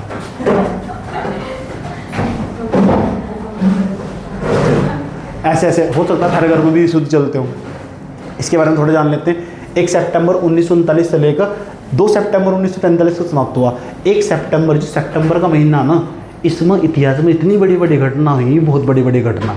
समझने की बात है, देख सितंबर में पूरी दुनिया आपस में जाकर लड़ने स्टार्ट हुई, सितंबर में समाप्त भी हुआ था 2 सितंबर में। समझ में आई नहीं बात है। तो बहुत कुल अवधि 6 साल तक युद्ध चला, कितना बड़ा युद्ध चला है। अब देखो कि क्या हुआ होगा इसमें। 7 से लेकर 8 करोड़ लोगों की मृत्यु हुई इसमें। कितना बड़ा युद्ध था वो, आप अंदाजा लगा सकते हो। समझ में आएगी बात यह, 7 से 8 करोड़ लोगों की मृत्यु हुई है। कुछ देश ऐसे उनकी इतनी जनसंख्या भी नहीं है जितने लोग मारे गए। पूरा देश जैसे लगभग जो है यूरोप के कम से कम 4 देश समाप्त हो जाना, कुछ भी नहीं बचा वहाँ से। समझ गए, इतने लोग मारे गए। इसलिए मैं कहता हूँ कभी युद्ध नहीं होना चाहिए। ठीक, इसे मानवीय इतिहास का सबसे बड़ा युद्ध माना जाता है। आज तक इतना बड़ा युद्ध नहीं हुआ। क्या तुम चाहते हो कोई ऐसा युद्ध होना चाहिए? चाहते हो? मैं चाहता हूँ ऐसे ही होना चाहिए। पूरी दुनिया की जनसंख्या 8 अरब आपस में लड़ अच्छी तरह और सब मर जा। और जब लेकिन मैं तब चंद्रमा पर रह रहा हूँ, फिर जाऊँगा, फिर राज्य करूँगा अच्छी तरह। यहाँ से दुनिया पर राज्य करना चाहता हूँ मैं। अगर तुम्हें देखना ना कि पूरी दुनिया में तबाही आ जा, ऐसा करो पूरी दुनिया में तबाही जा, सब मर जा, तुम अकेले बचो, ऐसी फीलिंग आया ना कभी कभी, सब मर जा मेरी तरफ से, आग लग जा पूरी दुनिया में, मैं बचूँ सिर्फ और कोई ना बचे। एक बता रहा हूँ तुम्हें, एक कहानी, कविता बता रहा हूँ। यूट्यूब पे या ChatGPT पे डाल कर पढ़ना,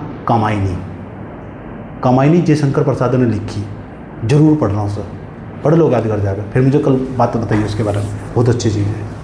इसे मानवीय इतिहास का सबसे बड़ा युद्ध माना जाता, सबसे बड़ा युद्ध था वो। अच्छा, ये दूसरा विश्व युद्ध क्यों हुआ? श्रीमंत रत्ता इसके सबसे बड़ा कारण तुम्हारे हिसाब से क्या रहा होगा? जो जर्मनी का अपमान हुआ था। वर्साले की जो संधि हुई थी ना, उसमें प्रथम विश्व युद्ध के समय में, ठीक है, के बाद जर्मनी पर बहुत कठोर शर्तें लगा दी गई थी और हिटलर का उदय हुआ था 1933 में। हिटलर आ गया, समझ गए? पूरा नाम क्या था उसका? Adolf Hitler. जर्मनी का चांसलर बना है और जर्मनी को पुनः शक्तिशाली बनाने लगा, जर्मनी को दोबारा पावरफुल बना दिया। अब डर किसके दिल में पैदा होगा? फ्रांस के और किसके? ब्रिटेन के, जो पहले विश्व युद्ध में लड़े थे इनके साथ। उनके दिल में डर पैदा कर दिया सर, अब आओ बेटे तुम, हम दिखाते हैं तुम्हें। और सेना को बहुत मजबूत बना दिया सर, इतना मजबूत बना दिया। अब सोच लो युद्ध को 6 साल तक खींचता लेकर चला गया, समझ गए? और हिम्मत नहीं आ रहा था, पूरी दुनिया पर शासन करना चाहता था वो। इसका सपना था पूरी दुनिया पर शासन कर, यूरोप के देशों को जीतता चला जा रहा था, भारत तक भी आने वाला था वो। फिर पता क्या हुआ? पता क्यों वो मारा गया वो? क्योंकि उसको पता था ना मैं आगे पैदा हो रहा अगली सदी में। चला गया। राष्ट्रसंघ की विफलता, जो राष्ट्रसंघ बना था 1920 में, वो का धनिया कर रहा था, वो काम ही नहीं कर रहा था अच्छी तरह। क्या का राष्ट्रसंघ बनाया तुमने? क्या की शांति? उसके बाद देखो, जर्मनी इटली और जापान को रोकने में असफल रहा। जर्मनी इटली जापान को रोकने में क्या है? असफल। ये तीनों देश एक साथ मिल गए ये रुक नहीं पाए, मगर अब हम अटैक करेंगे। जर्मनी के साथ इटली भी मिल गया और जापान भी मिल गया। जापान भी आएगा इसी की तरफ, इसके पाले वही। हाँ, ये वही युद्ध जब परमाणु बम गिराए गए थे, इस युद्ध में गिराए गए थे, इसलिए इतने सारे लोग मरे थे। यहाँ नीति बनाई गई हमारे पास, तुष्टिकरण की नीति।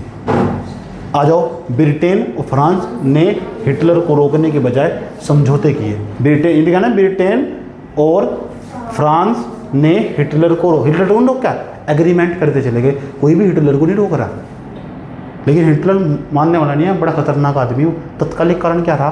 कहते हैं 1 सितंबर 1939 के बाद जर्मनी ने उसी के बराबर में जो देश था पोलैंड, उस पर अटैक कर दिया। उन्होंने मैं पहले इस देश को जीतूंगा, इस देश को पूरे पर मेरा राज होगा। हिटलर ने, समझ गए, पड़ोसी देशों पर अटैक कर दिया, वहाँ की सत्ता छीन ली, उन्होंने भी पूरा देश मेरा कर दिया। बस मूड मन मारा था उसके, अच्छा लग रहा था उसको। ये तत्कालिक कारण था। 3 सितंबर की बात है, 3 सितंबर 1939 को ब्रिटेन और फ्रांस ने जर्मनी के ब्रिटेन ने कहा, फ्रांस ने कहा, अब हम तेरे खिलाफ युद्ध की घोषणा करते हैं। कर दिया ना मूड खराब। बोर्ड में ध्यान दे रहे थे। हाँ भाई, पता क्या हुआ? ब्रिटेन और फ्रांस ने जर्मनी की विरुद्ध, ब्रिटेन को आया गुस्सा, अच्छा बेटा पोलैंड के पास तूने अटैक करके उसकी 70। फ्रांस को डर लगने लगा यार। फ्रांस ने फ़ोन कर, फ्रांस वाले ने प्रधानमंत्री ने कहा फ़ोन करके ब्रिटेन वालों को, यार देख लो कभी पता है रात, उन्होंने कहा काम करो आज रात को अटैक कर दो। उन्होंने अटैक करा, 2 दिन लिए बीच में।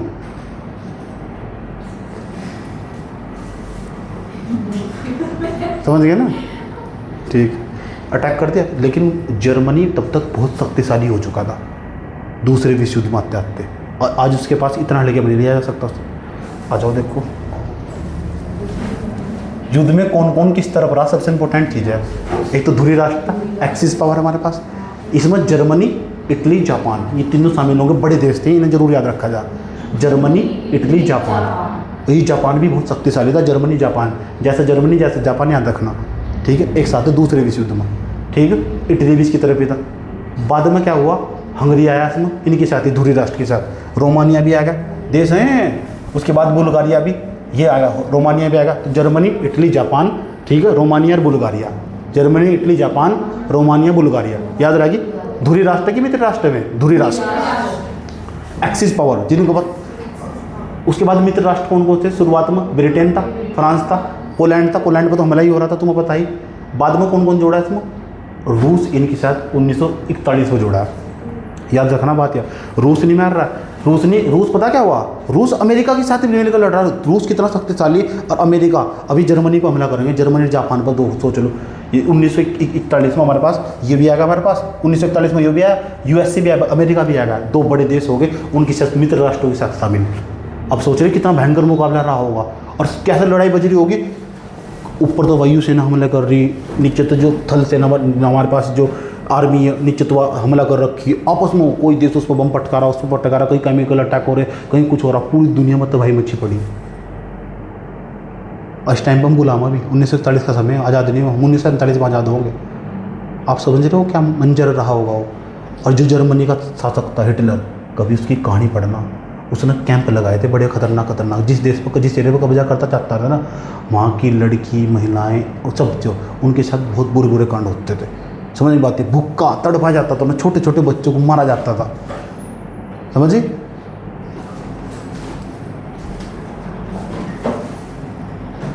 चीन भी इसमें शामिल होगा, चीन भी इनकी तरफ से शामिल हुआ, बता समझ।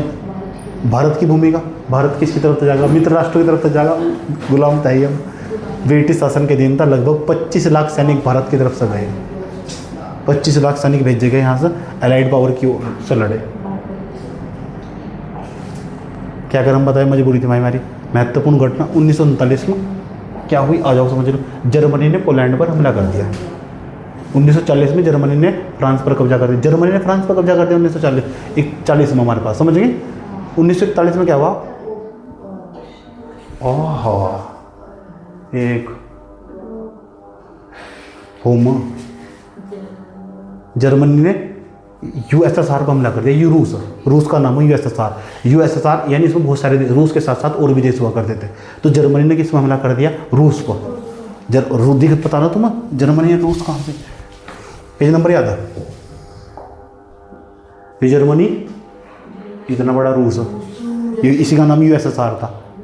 1991 तक इसका नाम यूएसएसआर था। ये बहुत बड़ा संगठन था, 4-5 देश थे इसमें, मतलब कई देश थे इसमें, समझेंगे नहीं बात है। तो इसने जर्मनी ने इस पर भी हमला कर दिया। और तुम बताया किसकी तरफ लड़ रहा है, मित्र राष्ट्रों की तरफ लड़ रहा है, समझेंगे बात है। ये साइड में दिख रहा है ना हमारे पास, ये साइड में नीचे गए हो, ये हो जापान, ये हो जापान। ये तो परमाणु बम गिराया था, ये अमेरिका वालों के पास परमाणु बम था, इन्होंने यहाँ तक के परमाणु बम गिराया यहाँ से, समझ गए। और वह सबसे बड़ी तबाही थी। फिर तय कर लिया आज के बाद हम कभी आपस में नहीं लड़ने के।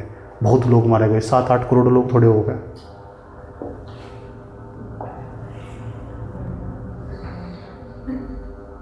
क्या समझे, आ जाओ। हमला कर दिया 7 दिसंबर 1941 को। ये पैरल हर्बल अटैक, जापान ने यूएसए के नेवल बेस पर, जापान ने यूएसए का नेवल बेस था, नौसैनिक अड्डा जहाँ पानी के जहाज खड़े हुए, जापान ने उस पर यूएसए के अमेरिका पर आक्रमण कर दिया। अब बताइए, यहाँ बहुत सारे सैनिक मारे गए। ये जापान की सबसे बड़ी गलती थी, इसलिए अमेरिका वालों ने इस पर बम पटकाया था, वो भी परमाणु बम। यहाँ बहुत करीबी सैनिक मारे गए थे इनके। बहुत यूएसए युद्ध में शामिल हुआ जब इस पर हमला कर दिया। यूएसए पहले नहीं आ रहा था, यूएसए इसलिए शामिल हुआ क्योंकि जापान ने उनके नौसैनिक अड्डों पर हमला कर दिया था, समझ बात है। 6 जून 1944 का दिन आया। ये क्या डी डे हमारे पास, नॉर्मल एलाइड पावर ने फ्रांस के नॉर्मली कोस्टल पर हमला। इस तरह लड़ाई चलती रही लगातार। ये 8 मई, ठीक, 8 मई 1945 को जर्मनी ने सरेंडर, आत्मसमर्पण कर दिया। पहले भी आत्मसमर्पण करता, अब भी आत्मसमर्पण कर दिया, समझ बात यह। और जब जो परमाणु बम का अटैक हुआ 6 अगस्त 1900, ये मई की बात है, जून जुलाई अगस्त 4-5 महीने बाद जापान मान नहीं रहा था बिल्कुल भी। आत्मसमर्पण क्यों कर दिया? जो वहाँ का जो शासक था हिटलर, वो द्वीप पर जाकर छिप गया था एक अपनी गर्लफ्रेंड के साथ, वहीं रहा था, उसको बहुत प्रेम करता था वो। प्रेम कहानी हो तो उसकी जैसी हो, समझ की बात है। एक तो नहीं करता तो कई सारी थी इसकी, समझ आई नहीं बात, सुन तो एक थी इसकी जो मेन थी, तो उसने जब करता था उसे लेकर साथ, तो पहले उसको गोली मारी, फिर अपना गोली मारी। ऐसे हिटलर के बारे में कई कई कहानियाँ प्रचलित है, लेकिन एक मेन कहानियाँ बताई जाए इस तरह करके, ठीक है। लेकिन तुम हिटलर के बारे में पढ़ना, ठीक है, वर्ल्ड हिस्ट्री में भी पढ़ा अभी तो मैं तुमको समझा रहा हूँ। 8 मई 1945 जर्मनी ने आत्मसमर्पण कर दिया, एटॉमिक बम। 6 अगस्त 1945 की डेट है, कोई नहीं भूल सकता दुनिया के इतिहास में, क्योंकि ये सबसे खतरनाक, क्योंकि परमाणु बम के अंदर कितनी एनर्जी हो और वहाँ का टेम्परेचर कितना तेज़ी के साथ बदलता रहा है, ये कोई अंदाज़ा भी नहीं लगा सकता। आज तक भी वहाँ रेडिएशन निकलते हैं, समझ में आई बात यार। रेडिएशन मतलब विकिरण निकलती है, और जो लंबे समय तक इंसान को बहुत प्रभावित करती रहती है। 1945 बम गिराया था, आज तक भी कुछ जगह तो रेडिएशन निकल रही, कुछ जगह तो वहाँ पेड़ पौधे ये सब उग भी नहीं सकते, सब कुछ तहस नहस हो जाए, सब कुछ राख बन जाए, समझ में आएगी नहीं बात है। परमाणु बम परमाणु को ही नष्ट कर दो, और पूरी दुनिया की हर चीज़ परमाणु तो मिलकर बनी हुई।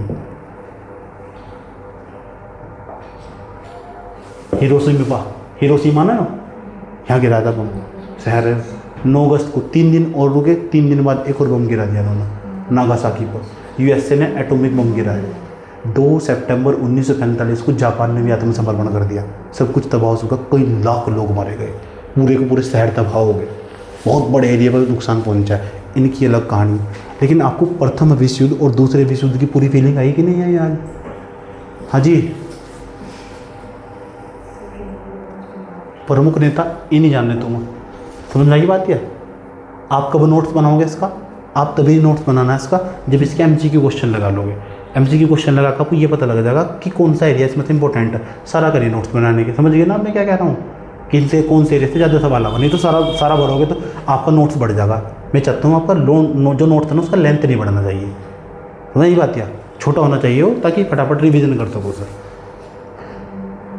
ये कुछ प्रमुख नेता रहे, जापान के कौन थे, इटली के कौन थे प्रमुख नेता, ठीक है, बाद में, ठीक है, छोड़ दो, इसे छोड़ दो हमारे पास।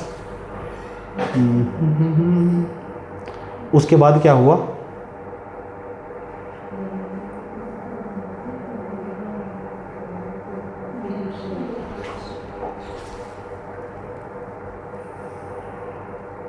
परिणाम क्या हुआ बाद में जाकर? इसका परिणाम हुआ दुनिया अब तय कर चुकी, अब हम कभी आपस में नहीं लड़ने, क्योंकि इतनी तबाही कोई नहीं देखना चाहता था। सारा सवाल ईगो का था, अब चाहिए थी शांति। उसी शांति को स्थापित करने के लिए 24 अक्टूबर 1945 को पूरी दुनिया को मिलाकर एक संगठन बनाया गया। पूरी दुनिया आई एक जगह, एक मंच पर बैठी, अब आज के बाद कोई लड़ाई नहीं करने का, और हम एक संगठन बनाते हैं। और उस संगठन के अंदर आज भी 193 मेंबर हो चुके हैं, 193 देश है उसमें, उस संगठन में। उसी संगठन का नाम है यूएनओ, यूनाइटेड नेशन ऑर्गेनाइजेशन, संयुक्त राष्ट्र संघ, संयुक्त राष्ट्र संघ, यूनाइटेड नेशन ऑर्गेनाइजेशन। समझ में आई बात यार? तो क्या तुम यूनाइटेड नेशन ऑर्गेनाइजेशन के बारे में पढ़ना चाहते हो? ये पूरी कहानी थी। अब मैं यूनाइटेड नेशन ऑर्गेनाइजेशन के बारे में बताता हूँ, उस तो पेपर में सवाल आते हैं। यहाँ तो आपके संगठन शुरू होते हैं। अब पता लगा संगठन क्यों बना था? एक तो तरीका था मैं सीधा संगठन आकर पढ़ाना स्टार्ट कर देता, तो इसका मतलब कितनी सारी कहानी तो तुम अचूक रह जाते। समझ बात यह? तो एक अच्छे लेखक की पहचान नहीं होती, समझ बात है, वो कहानी को इस तरह बताता कि जो दर्शक हो या पाठक हो, उसकी धीरे धीरे धीरे उसके जहन में उतरो कहानी, और उसकी रूह तक पहुँचती चली जाए। कहाँ तक? रूह। और रूही के बारे में बताने की जरूरत नहीं है। रूही रजाई में भरी हुई थी मेरी, बेवकूफ़ ही रहेंगे, मतलब हर लड़की की गर्लफ्रेंड थोड़ा ही ना होगी, बहन मन कुछ नहीं है पड़ता।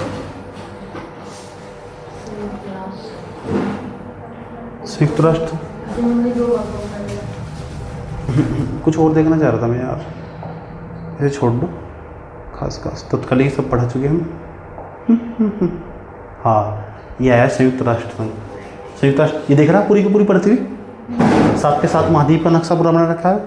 बाहर ये जो पत्तियाँ बना रखी ना, जैतून की पत्तियाँ, जैतून की पत्तियाँ ऐसे करके दिख रहा है ना, ये शांति का प्रतीक हो गए। अच्छा नहीं आज ये अच्छा क्या हो, समझ बात है। इसमें बता रखा है कि पूरी दुनिया शांत रहो, ऐसे करके, ठीक है, पता लग गया। ये UNO का साइन है हमारे पास। आजकल तो इसमें जॉब भी निकल रखी, बहुत सारे लोग यहाँ काम करने जाते हैं, कहते हैं जिस UNO में जॉब करता है ना बहुत बड़ा आदमी माना जाए, उसकी पूरी दुनिया में पावर है। सही बात है। मेरा एक दोस्त है ना, मेरा एक दोस्त था, उसका जो दोस्त था उसने इस यहाँ का एग्ज़ाम दिया था, एक एग्ज़ाम होता होगा कोई यहाँ थी, ठीक है, उसका सिलेक्शन नहीं हुआ इसमें, ठीक है।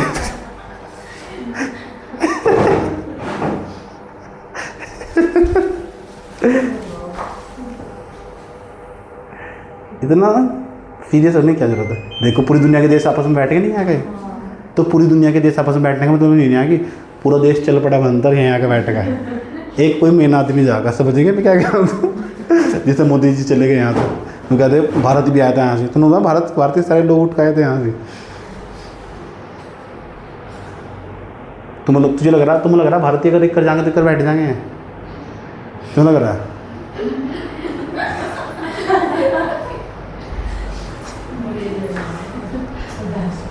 अब तक भारत आज़ाद नहीं हुआ था। 24 अक्टूबर 1945 को ये संगठन बनाया मैंने, UNO। आज़ाद नहीं हुआ भारत, अब भी हम गुलाम देश। ये बात 1945 की, यही तो गलती करती हम ना। पूछो क्यों? इसके अंदर जब ये बना तो भारत का कोई महत्व ही नहीं है, क्योंकि भारत तो खुद गुलाम हो। भारत थोड़े है, भारत तो अंग्रेज इस टाइम, समझ, अंग्रेजों को बरता मिली, भारत को जगह ही नहीं मिली, भारत को कोई जानता ही नहीं था इस टाइम, हम तो अंग्रेजों के गुलाम थे।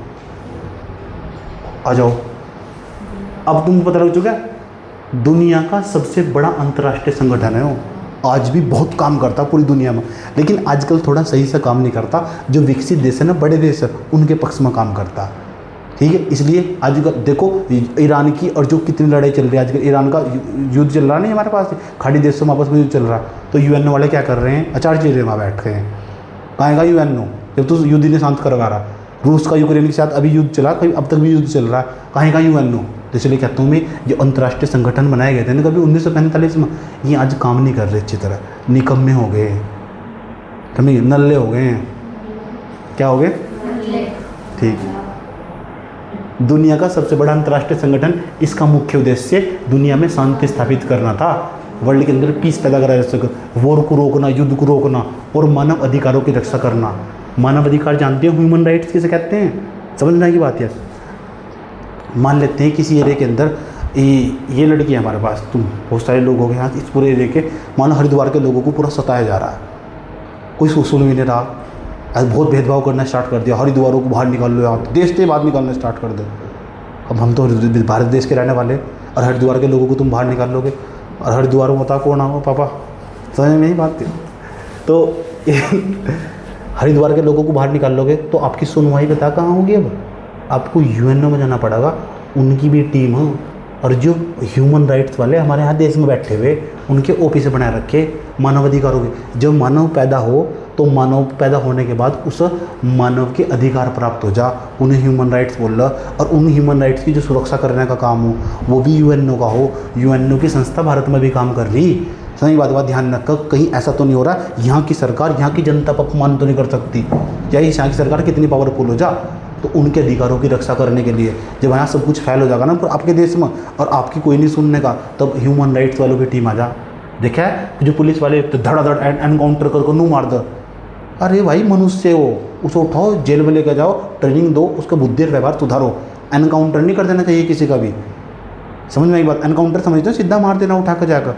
ह्यूमन राइट्स वालों की जो टीम हो, मानवाधिकार वालों की, पकड़ लो ना, उनकी वाट लगा देगी वह टीम, समझ में आएगी बात। या आप समझ रहे हो क्यों? क्योंकि चाहे कुछ बचा ना हो या ना हो, मानव होने के नाते जो अधिकार प्राप्त होते हैं, ह्यूमन होने के नाते जो अधिकार प्राप्त, राइट्स प्राप्त होते हैं, उन्हें ह्यूमन राइट्स या मानव अधिकार कहते हैं, ठीक है। बस टीम एक्टिव होनी चाहिए, समझ में आएगी बात। या 2-3 बार तो मैं भी मिला ह्यूमन राइट्स वालों, तो सच्ची बता रहा हूँ, मजाक नहीं कर रहा हूँ, रियलिटी में 2-3 सिलसिलों में जब हम NGO में काम करते थे, समझ में आएगी बात। या जब मैं NGO पढ़ाऊँगा तो बताऊँगा तुम्हें। अब तो मैंने खुद का ही NGO बना लिया हूँ, बताओ तुम। हमारे NGO का नाम दिशा फाउंडेशन,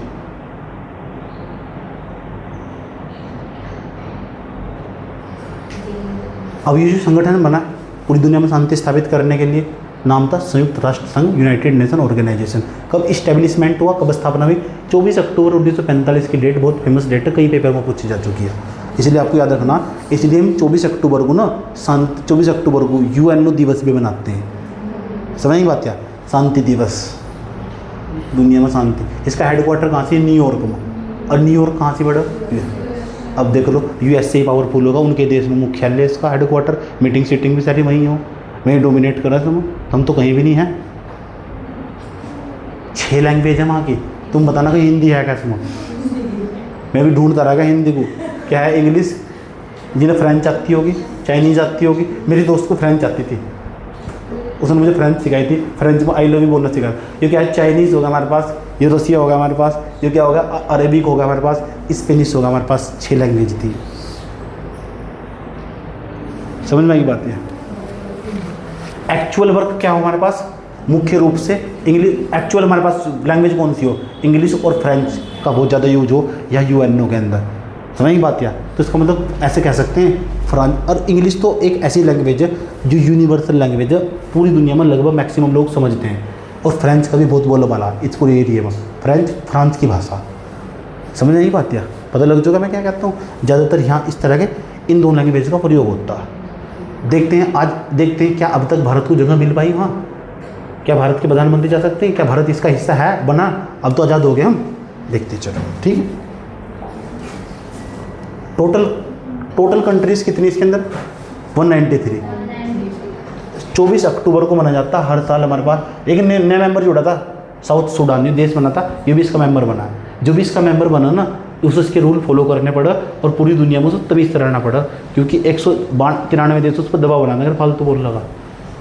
समझ में आई बात? तो यूँ कहते हैं यूएनओ का दबाव आ रहा है, यूएनओ वाले क्या कर रहे हैं? समझ में आई नहीं बात? यार जब पूरी दुनिया में इस तरह का आतंक फैलाया जा रहा है तो यूएनओ वाले क्या कर रहे हैं? ये यूएनओ वाले वहीं आए हैं। समझ में नहीं बात? यार दबाव।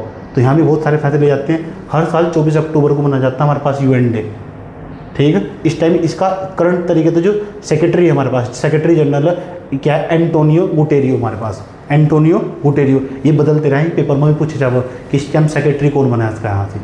सही बात? या सेक्रेटरी जनरल कौन है इसका? एंटोनियो गुटेरियो। बदलते रहा, पढ़ना इसके बारे में जाएगा। मुझे तो बहुत अच्छी लगी है, समझने की बात। यार हाँ, मैंने पढ़ा था, जब बनी थी तब पढ़ा था मैंने इसके बारे में, ठीक है। तो इसका मुख्य उद्देश्य क्या है? मेन उद्देश्य क्या है? दुनिया में शांति स्थापित करना, सुरक्षा बनाए रखना और थर्ड वर्ल्ड वार को नहीं होने देना, रोक देना। अभी थर्ड वर्ल्ड वार होते होते बचा, टीवी पे भी आते रहा है। क्या तीसरा विश्व युद्ध होगा? ऐसे न्यूज़ में चलता रहा है। क्या दुनिया में तीसरा विश्व युद्ध होगा? अभी जब लड़ाई बज रही थी, उसका ईरान का युद्ध चल रहा था अमेरिका के साथ, ठीक है। फ्रेंडली रिलेशन, विभिन्न नेशन के बीच मैत्रीपूर्ण फ्रेंडली रिलेशन बनाए रखना, बढ़ावा देना। क्या? ताकि पूरी दुनिया आपस में मिलजुल कर रहो, दोस्त बनकर रहो। जैसे आपस में थर्मल लड़ाई बच जाना, मैंने कहा आपस में मिलजुल कर रहा करो। तो मैं यूएनओ हूँ। अब उन्होंने यहाँ बाहर निकल कर मुझे कहा कल को मैं यहाँ नहीं मिला, यूएनओ कहाँ गया आज? ग्लोबल कोऑपरेशन हमारे पास, इंटरनेशनल प्रॉब्लम। यूएनओ का काम क्या है? कहीं भी अर्थव्यवस्था डगमगाई हो, अर्थव्यवस्था क्या हो? डगमगाई हो, कहीं का समाज डगमगाया है, उसकी हालत ख़राब हो, कहीं की कल्चर को मिलाकर सुलझाने का काम करना इसी का काम है। इन सब पर काम करता है। समझ में आई बात? क्या? और सबसे मेन काम क्या है इसके ना? 6 प्रिंसिपल ऑर्गन हमारे पास, 6 अंग के। इतना सारा काम कर दिया जाएगा, अकेला का यूएनओ वाला काम करेगा। इसलिए हम क्या करें, बहुत सारे जो हो ना 6 ऑर्गन बना रखे और सबको काम सौंप रखे। और जो 6 ऑर्गन बना रखे, 6 अंग बना रखे यूएनओ के 6 अंग। ये 6 अंग तुम्हें याद करने, कल को सुनूंगा भी मैं आपको ये, ठीक है। और किस किस का क्या क्या काम है, समझ में आई बात? है इसमें तो कुछ बहुत मेन है, उनके बारे में मैं तुम्हें समझाना चाहता हूँ। क्या तुम समझना चाहते हो सकता है मैं भी शीत युद्ध की क्लास बाद में लूँ।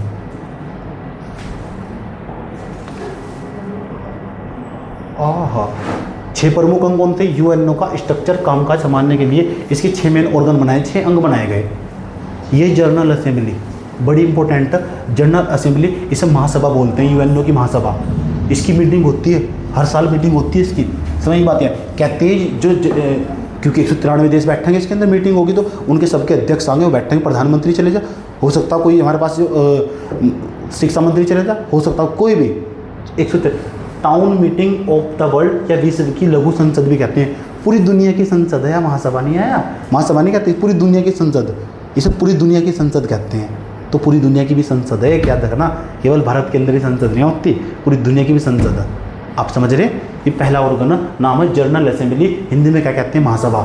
समझ नहीं बात, या कितने सदस्य इसमें, ठीक। बजट, न्यू मेंबर की एंट्री और ग्लोबल इशू पर चर्चा होती है। ग्लोबल इशू का मतलब पूरी दुनिया में मुद्दा क्या है, तो अभी किस मुद्दे पर चर्चा होनी चाहिए, समस्या क्या है पूरी दुनिया में, ये 193 मेंबर आपस में बैठ जाते हैं और चर्चा करते हैं। और कभी भी चर्चा शुरू हो सकती है जब भी कोई मुद्दा दुनिया में छाया हुआ हो। समझ में आई बात, या एक देश दूसरे देश को छेड़ रहा हो। समझ में बात है, तुम कहोगे यार यूएनओ की जो महासभा हो वह कर क्या रही है, धनिया चीजेगा बैठ कर। समझ की बात, जब तुम मानोगे तुम पढ़े लिखे और तुम किसी बात पर लड़े, मेरी चॉकलेट ले रहा हो।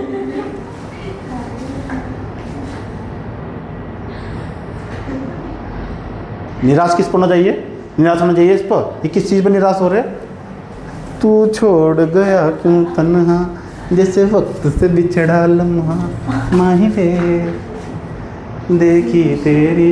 सबसे इम्पोर्टेंट जो ऑर्गन, सबसे इम्पोर्टेंट ऑर्गन, यही हमारे साथ धोखा हुआ था।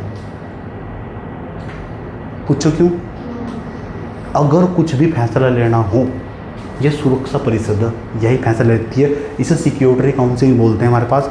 यूएनओ का सबसे महत्वपूर्ण अंग है वो, यही फैसला लेता हो। और इसमें 5 सबसे बड़े देश फैसला लेते हैं, और ये 5 सबसे बड़े देश को हम police man of the world कहते हैं, पूरी दुनिया की पुलिस की तरह काम करते हैं। ये सिक्योरिटी काउंसिल, तुम सोचते हो भारत को जगह मिली नहीं मिली, इसमें देखते हैं इसमें कितने सदस्य होते हैं। 5 तो परमानेंट मेंबर, छठा कोई आज तक बन ही नहीं पा रहा। समझ बात है, 5 परमानेंट मेंबर वे जो कह देंगे, एक भी देश अगर पीछे हट गया ना तो कुछ भी नहीं हो सकता इसमें। और एक भी देश अगर फैसला ले लिया, सुनो और जो दर्शन करवाता हूँ तो मैं इसके टोटल कितने मेंबर है इसमें, 15। 5 तो परमानेंट मेंबर, इन्हें 5 परमानेंट को 5 अस्थायी मेंबर बोल लो, और 10 नॉन परमानेंट मेंबर। तो जो नॉन परमानेंट मेंबर है ना, ये तो बदलते रहा, इस साल कोई और बन गया, अगले साल कोई और बन जाएगा, अगले साल कोई और बन जाएगा। लेकिन सबसे मेन है जो 5 परमानेंट मेंबर है, और जो 5 परमानेंट मेंबर है ना, इनके बारे में तुम्हें बता दूँ, सुरक्षा परिषद और वीटो पावर, इन 5 देशों के पास वीटो पावर है। अब तुम कहोगे गुरु जी वीटो पावर क्या हो, यह वीटो पावर ही तो बड़ी खतरनाक हो। अगर यहाँ पूरे यूएनओ के अंदर कुछ भी होगा, पूरे यूएनओ के अंदर ये 5 देश ही तय कर रहा है। एक प्रकार की मोनोपोली होगी ना, एक अधिकार होगा ना, ये तो तानाशाही होगी ना। सही बात है, इसलिए बार बार पूरी दुनिया की मार्केट से डिमांड उठती रहा है, यूएनओ का स्ट्रक्चर बदलना चाहिए, संरचना बदलनी चाहिए। जो संस्था 1945 में बनी थी वो आज कैसा काम कर सके, उसके सारे के सारे उसका स्ट्रक्चर, उसको रिस्ट्रक्चर करना चाहिए। आज की समस्या अलग हो, साइम की समस्या अलग थी, बोला हाँ ना, ठीक है। फिर सुरक्षा, इसलिए अब जब न्यूज़ भी देखना स्टार्ट कर दियो, ठीक है, वर्ल्ड की न्यूज़ देखोगे तुम्हें समझ में आनी स्टार्ट हो जाएगी, ठीक है। फिर तुम मेरे से आके पूछा करो, भाई जी ये यूएनओ क्यों नहीं काम कर रहा है, मतलब बाकी सिक्योरिटी काउंसिल में हमको कुछ जगह मिलेगी, और तुम क्या पूछ रहे हो, मेरा ब्रेकअप होगा मैं कैसे समझूँ।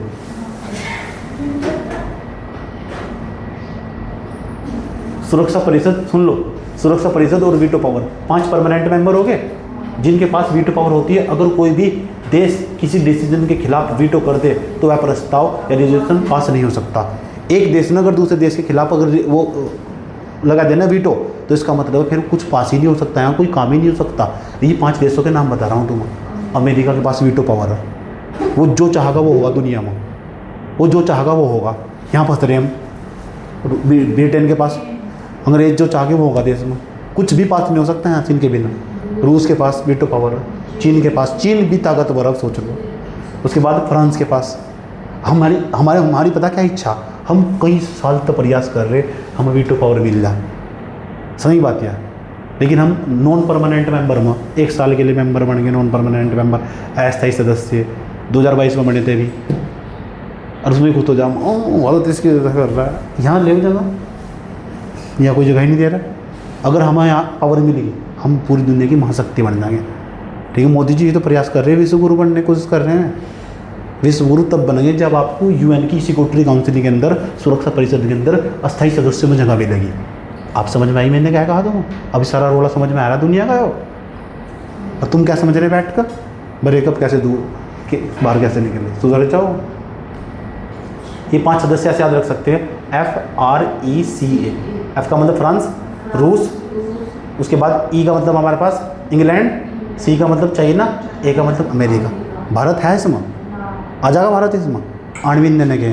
अगर ये कहने लगे मैं तो कोई सा भी कहने लगा, मैं कहना चलो भारत को यहाँ 6 नंबर पर जगह दे दो, तुम्हें लग रहा है चाइना वहाँ परमिशन देता था? ये तो हमारा हमेशा विरोध करता है। सुना ही बात यार, पता लग रहा है? सुन ध्यान तो सुनना अच्छे तरीके से। जब बंटवारा हो रहा था, पाकिस्तान को लेकर लड़ाई बजी थी, कश्मीर को लेकर लड़ाई बजी थी, चाइना ने पाकिस्तान की तरफ वोट डाला था। पूरी दुनिया में कुछ भी काम होना ये 5 देश मिलकर तय करो, 5 मतलब ज़्यादा देश जिनकी तरफ चले जाएंगे ना वो होगा। और इन्होंने कह दिया ना कश्मीर पाकिस्तान का हिस्सा, कश्मीर पाकिस्तान का हिस्सा। चाइना ने कहा कश्मीर पाकिस्तान का हिस्सा, कभी नहीं कहा भारत का हिस्सा। इसलिए चाइना वालों के साथ हमारी बनती नहीं। रूस भारत का दोस्त, इसलिए रूस ने मानना था कि कश्मीर भारत का हिस्सा, इसलिए जो रूस वालों के साथ हमारी बनती है। ये हो वीटो पावर, समझ गए? 5 मतलब 3 देश जो कह देंगे वो तय हो जाएगा। समझ में आएगी बात यार? तो इनमें भी आपस में वोट पड़ा, ये बैठेंगे 5 देश, ये पूरी दुनिया की तकदीर लिखा बैठ कर, समझे? काश भारत भी होता है। अगर तुम भारत को वीटो पावर दिलाना चाहते हो, समझ ही बात यार, तो अगले जन्म में मुझे वोट देना शुरू से ही, क्योंकि इस जन्म में मेरा आसार नहीं है। भारत का सिस्टम इतना भ्रष्ट कि मैं जो है यहाँ से प्रधानमंत्री नहीं बन सकता, सॉरी टू से।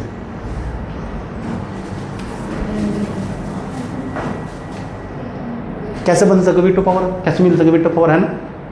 सोचते हो ना कैसे मिलेगी वीटो पावर, है ना? थारी दिमाग में नहीं आता, आना चाहिए। हाँ, इसी के लिए हम आगे पढ़ाई करनी है। अभी मैंने इतना ज्ञान दिया जितना तुम्हारे लिए सफिशेंट। आगे जब हम पढ़ते रहेंगे ये भी मैं समझा सकता हूँ कि वीटो पावर कैसे मिलती है। आधा घंटा में ले लो वीटो पावर, ठीक है? समझ रहे? पता लग गया? 5 मेजर स्पेशलाइजेशन एजेंसीज भी हैं हमारे पास। ये सबसे महत्वपूर्ण एजेंसी है जो यूएनओ के साथ मिलकर काम करती है ताकि पूरी दुनिया को सुधारा जा सके।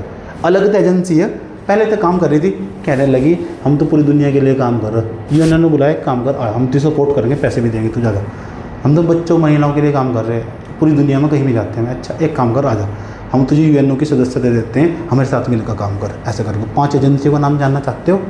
खूब सवाल आते हैं और खूब चर्चाओं में बनी रहती है 5 एजेंसियाँ, ठीक है? इन्हें विशेष एजेंसियाँ कहते हैं। बोला एक एजेंसियाँ बना दी और काम कर रही पूरी दुनिया में, पता लग गया? तुम भी ऐसा लगा भारत से बाहर निकल के भी तुम काम कर रहे और भारत में भी काम कर रहे, यूएनओ की नज़र रहेगी तुम पर और तुम्हें बुला लिया जाएगा वहाँ से और तुम यूएनओ का पार्ट बन जाओगे, फिर पूरी दुनिया में तुम्हारा स्पेशल प्रोटेक्शन मिलेगा। तुम जानना चाहते हो 5 एजेंसियाँ कौन सी हैं? और 5 का काम भी अलग अलग है। बहुत बढ़िया काम हो रहा है दुनिया में, कोऑर्डिनेशन करके स्पेसिफिक फील्ड में काम करती है। यूनेस्को बहुत चर्चाओं में बनी रहती है। United Nation Education Scientific and Culture Organization, ये एजुकेशन साइंस को और कल्चर को बढ़ावा देने का काम करती है पूरी दुनिया में। पूरी दुनिया की एजुकेशन पर ध्यान रखती है, पूरी दुनिया की साइंस पर ध्यान रखती है, साइंस को बढ़ावा दिया जा सके, पूरी दुनिया का कल्चर को प्रोटेक्ट करने का काम करती है। समझ में आई बात यार? ये यूनेस्को हमारे पास, इसलिए विश्व धरोहर स्थल भी बनाया जाए हमारे पास, ठीक? Kaziranga national park, Kanchenjunga national park, नाम सुना है कंचनजंगा? चोटी नहीं आती क्या? तुम पढ़ गए हो कुछ दिन पहले, वो इसकी श्रेणी में शामिल है हमारे पास। ये कुंभ मेला का नाम सुना तो कुंभ मेला का, वो भी हमारे पास इसी की श्रेणी में शामिल है। ऐसा करके तो ऐसा करके हमारे पास जो अलग अलग देश के अंदर कल्चर को, साइंस को, उसके हमारे पास एजुकेशन को प्रोत्साहित करने का काम करती है, उन्हें प्रोटेक्ट करने का, उन्हें संरक्षित करने का, बचाने का काम करती है। एक देश के अंदर नहीं, पूरी दुनिया के अंदर, किसी भी देश के अंदर। तो अच्छा काम कर रही है ना। नाम क्या है इसका? यूनेस्को। डिस्को नहीं, यूनेस्को। पूरी दुनिया में किसी का भी स्वास्थ्य खराब हो जा, इसकी गाइडलाइन पूरी दुनिया के डॉक्टरों के लिए काम करती है। अब वो पूरी दुनिया के डॉक्टरों के लिए काम करती है। World Health Organization, global health issue, और इनके बारे में पढ़ेंगे हम, इनके बारे में पढ़ेंगे डिटेल्स। अब इनका नाम तो याद कर लो, WHO। कोरोना इतने दिन तक रहा, जब भी कोई नई बीमारी आती है उसकी इन्फॉर्मेशन WHO के यहाँ से आती है। WHO जो कह देगा वही फॉलो करना पड़ेगा। समझ बात है? इन्होंने कोरोना को इमरजेंसी घोषित करा था। कोरोना को कहा था ये डेंजर सा, बच कर रहो, अपने एरिया को लैंड लॉक कर लो, मतलब आना जाना आवाजाही बंद कर दो। जो WHO, World Health Organization, global health issue और स्वास्थ्य सुविधाओं में सुधार करना, इसके बारे में डिटेल से बात करेंगे। पूरी दुनिया में किसी के पास पैसा खत्म हो जाए अचानक तेजी के साथ, तो कम समय के लिए जो लोन देता है, कम समय के लिए अभी प्रॉब्लम हो गई हमें, उसका नाम IMF, इंटरनेशनल मॉनेटरी फंड, इसे बोलते हैं हमारे पास अंतर्राष्ट्रीय मुद्रा कोष, IMF। तुरंत लोन दे, वो तुरंत राहत मिल जा। समझ बात है? ठीक, देश लेवल उन्होंने कल को खुशी पहुंच गई, तो IMF पहले लोन दे दिए, लग रहे। समझ बात है? लेकिन ये IMF वाले इतने खतरनाक है, पता, ये लोन उसे देव जिसे अमेरिका कहेगा, यहाँ अमेरिका की चल। जितने भी संगठन है सारे हैं, इनमें विकसित देश बैठे हुए, मैं 5 देश बताए मैंने ना, वे राजा बन के बैठे हुए, ऐसे पलोथी मार कर ऐसे करके बैठे हुए, जो चाहो ये हुआ। समझ में आई बात है, क्योंकि जब ये संगठन बनाए जा रहे थे सारे के सारे, तब हम गुलाम थे और भारत का वहाँ कोई कंट्रीब्यूशन नहीं आता। आज भारत का स्टैंड यही है कि इन्हें दोबारा रीस्ट्रक्चर करा जा और भारत को इनके अंदर जगह दी जा। समझ में आई ये बात है। तो भारत बस राह देख रहा है, लोगों को लग रहा था मोदी जी आएंगे और कुछ नया करतब दिखाएंगे, क्योंकि जैसे भी कंगना रनौत ने बताया था 2014 में जैसे हम आज़ाद हुए, वो बहुत बड़ी बात है, समझने की बात है। मैं भी कंगना से पूछने गया, वहीं मंडी में रहा आजकल, उसमें हिमाचल प्रदेश में, बाहर ही नहीं आई वो, मैं बाहर ही खड़ा रहा, उसकी सिक्योरिटी ने मुझे जाने नहीं दिया अंदर। मैंने कहा मिलना यार, नहीं पूछना चाहता था ना, मैं वो देखना चाहता था कि मैंने कहीं हिस्ट्री गलत तो नहीं पढ़ ली। सच में आई नहीं वो, कह रही कौन आया है, मैंने कहा कौन आया, कौन आए हैं, भूल गई। मैंने कहा हम पहले वहाँ भी लेते, पहली बार याद नहीं आता, भूल गई, बड़ी तेज है। मैंने कहा वही बात है, बस जब लड़की को ज़्यादा पैसे वाला मिल जाना तो भूल ही जा, मोदी जी मतलब ज़्यादा पैसे वाला मिल जाना।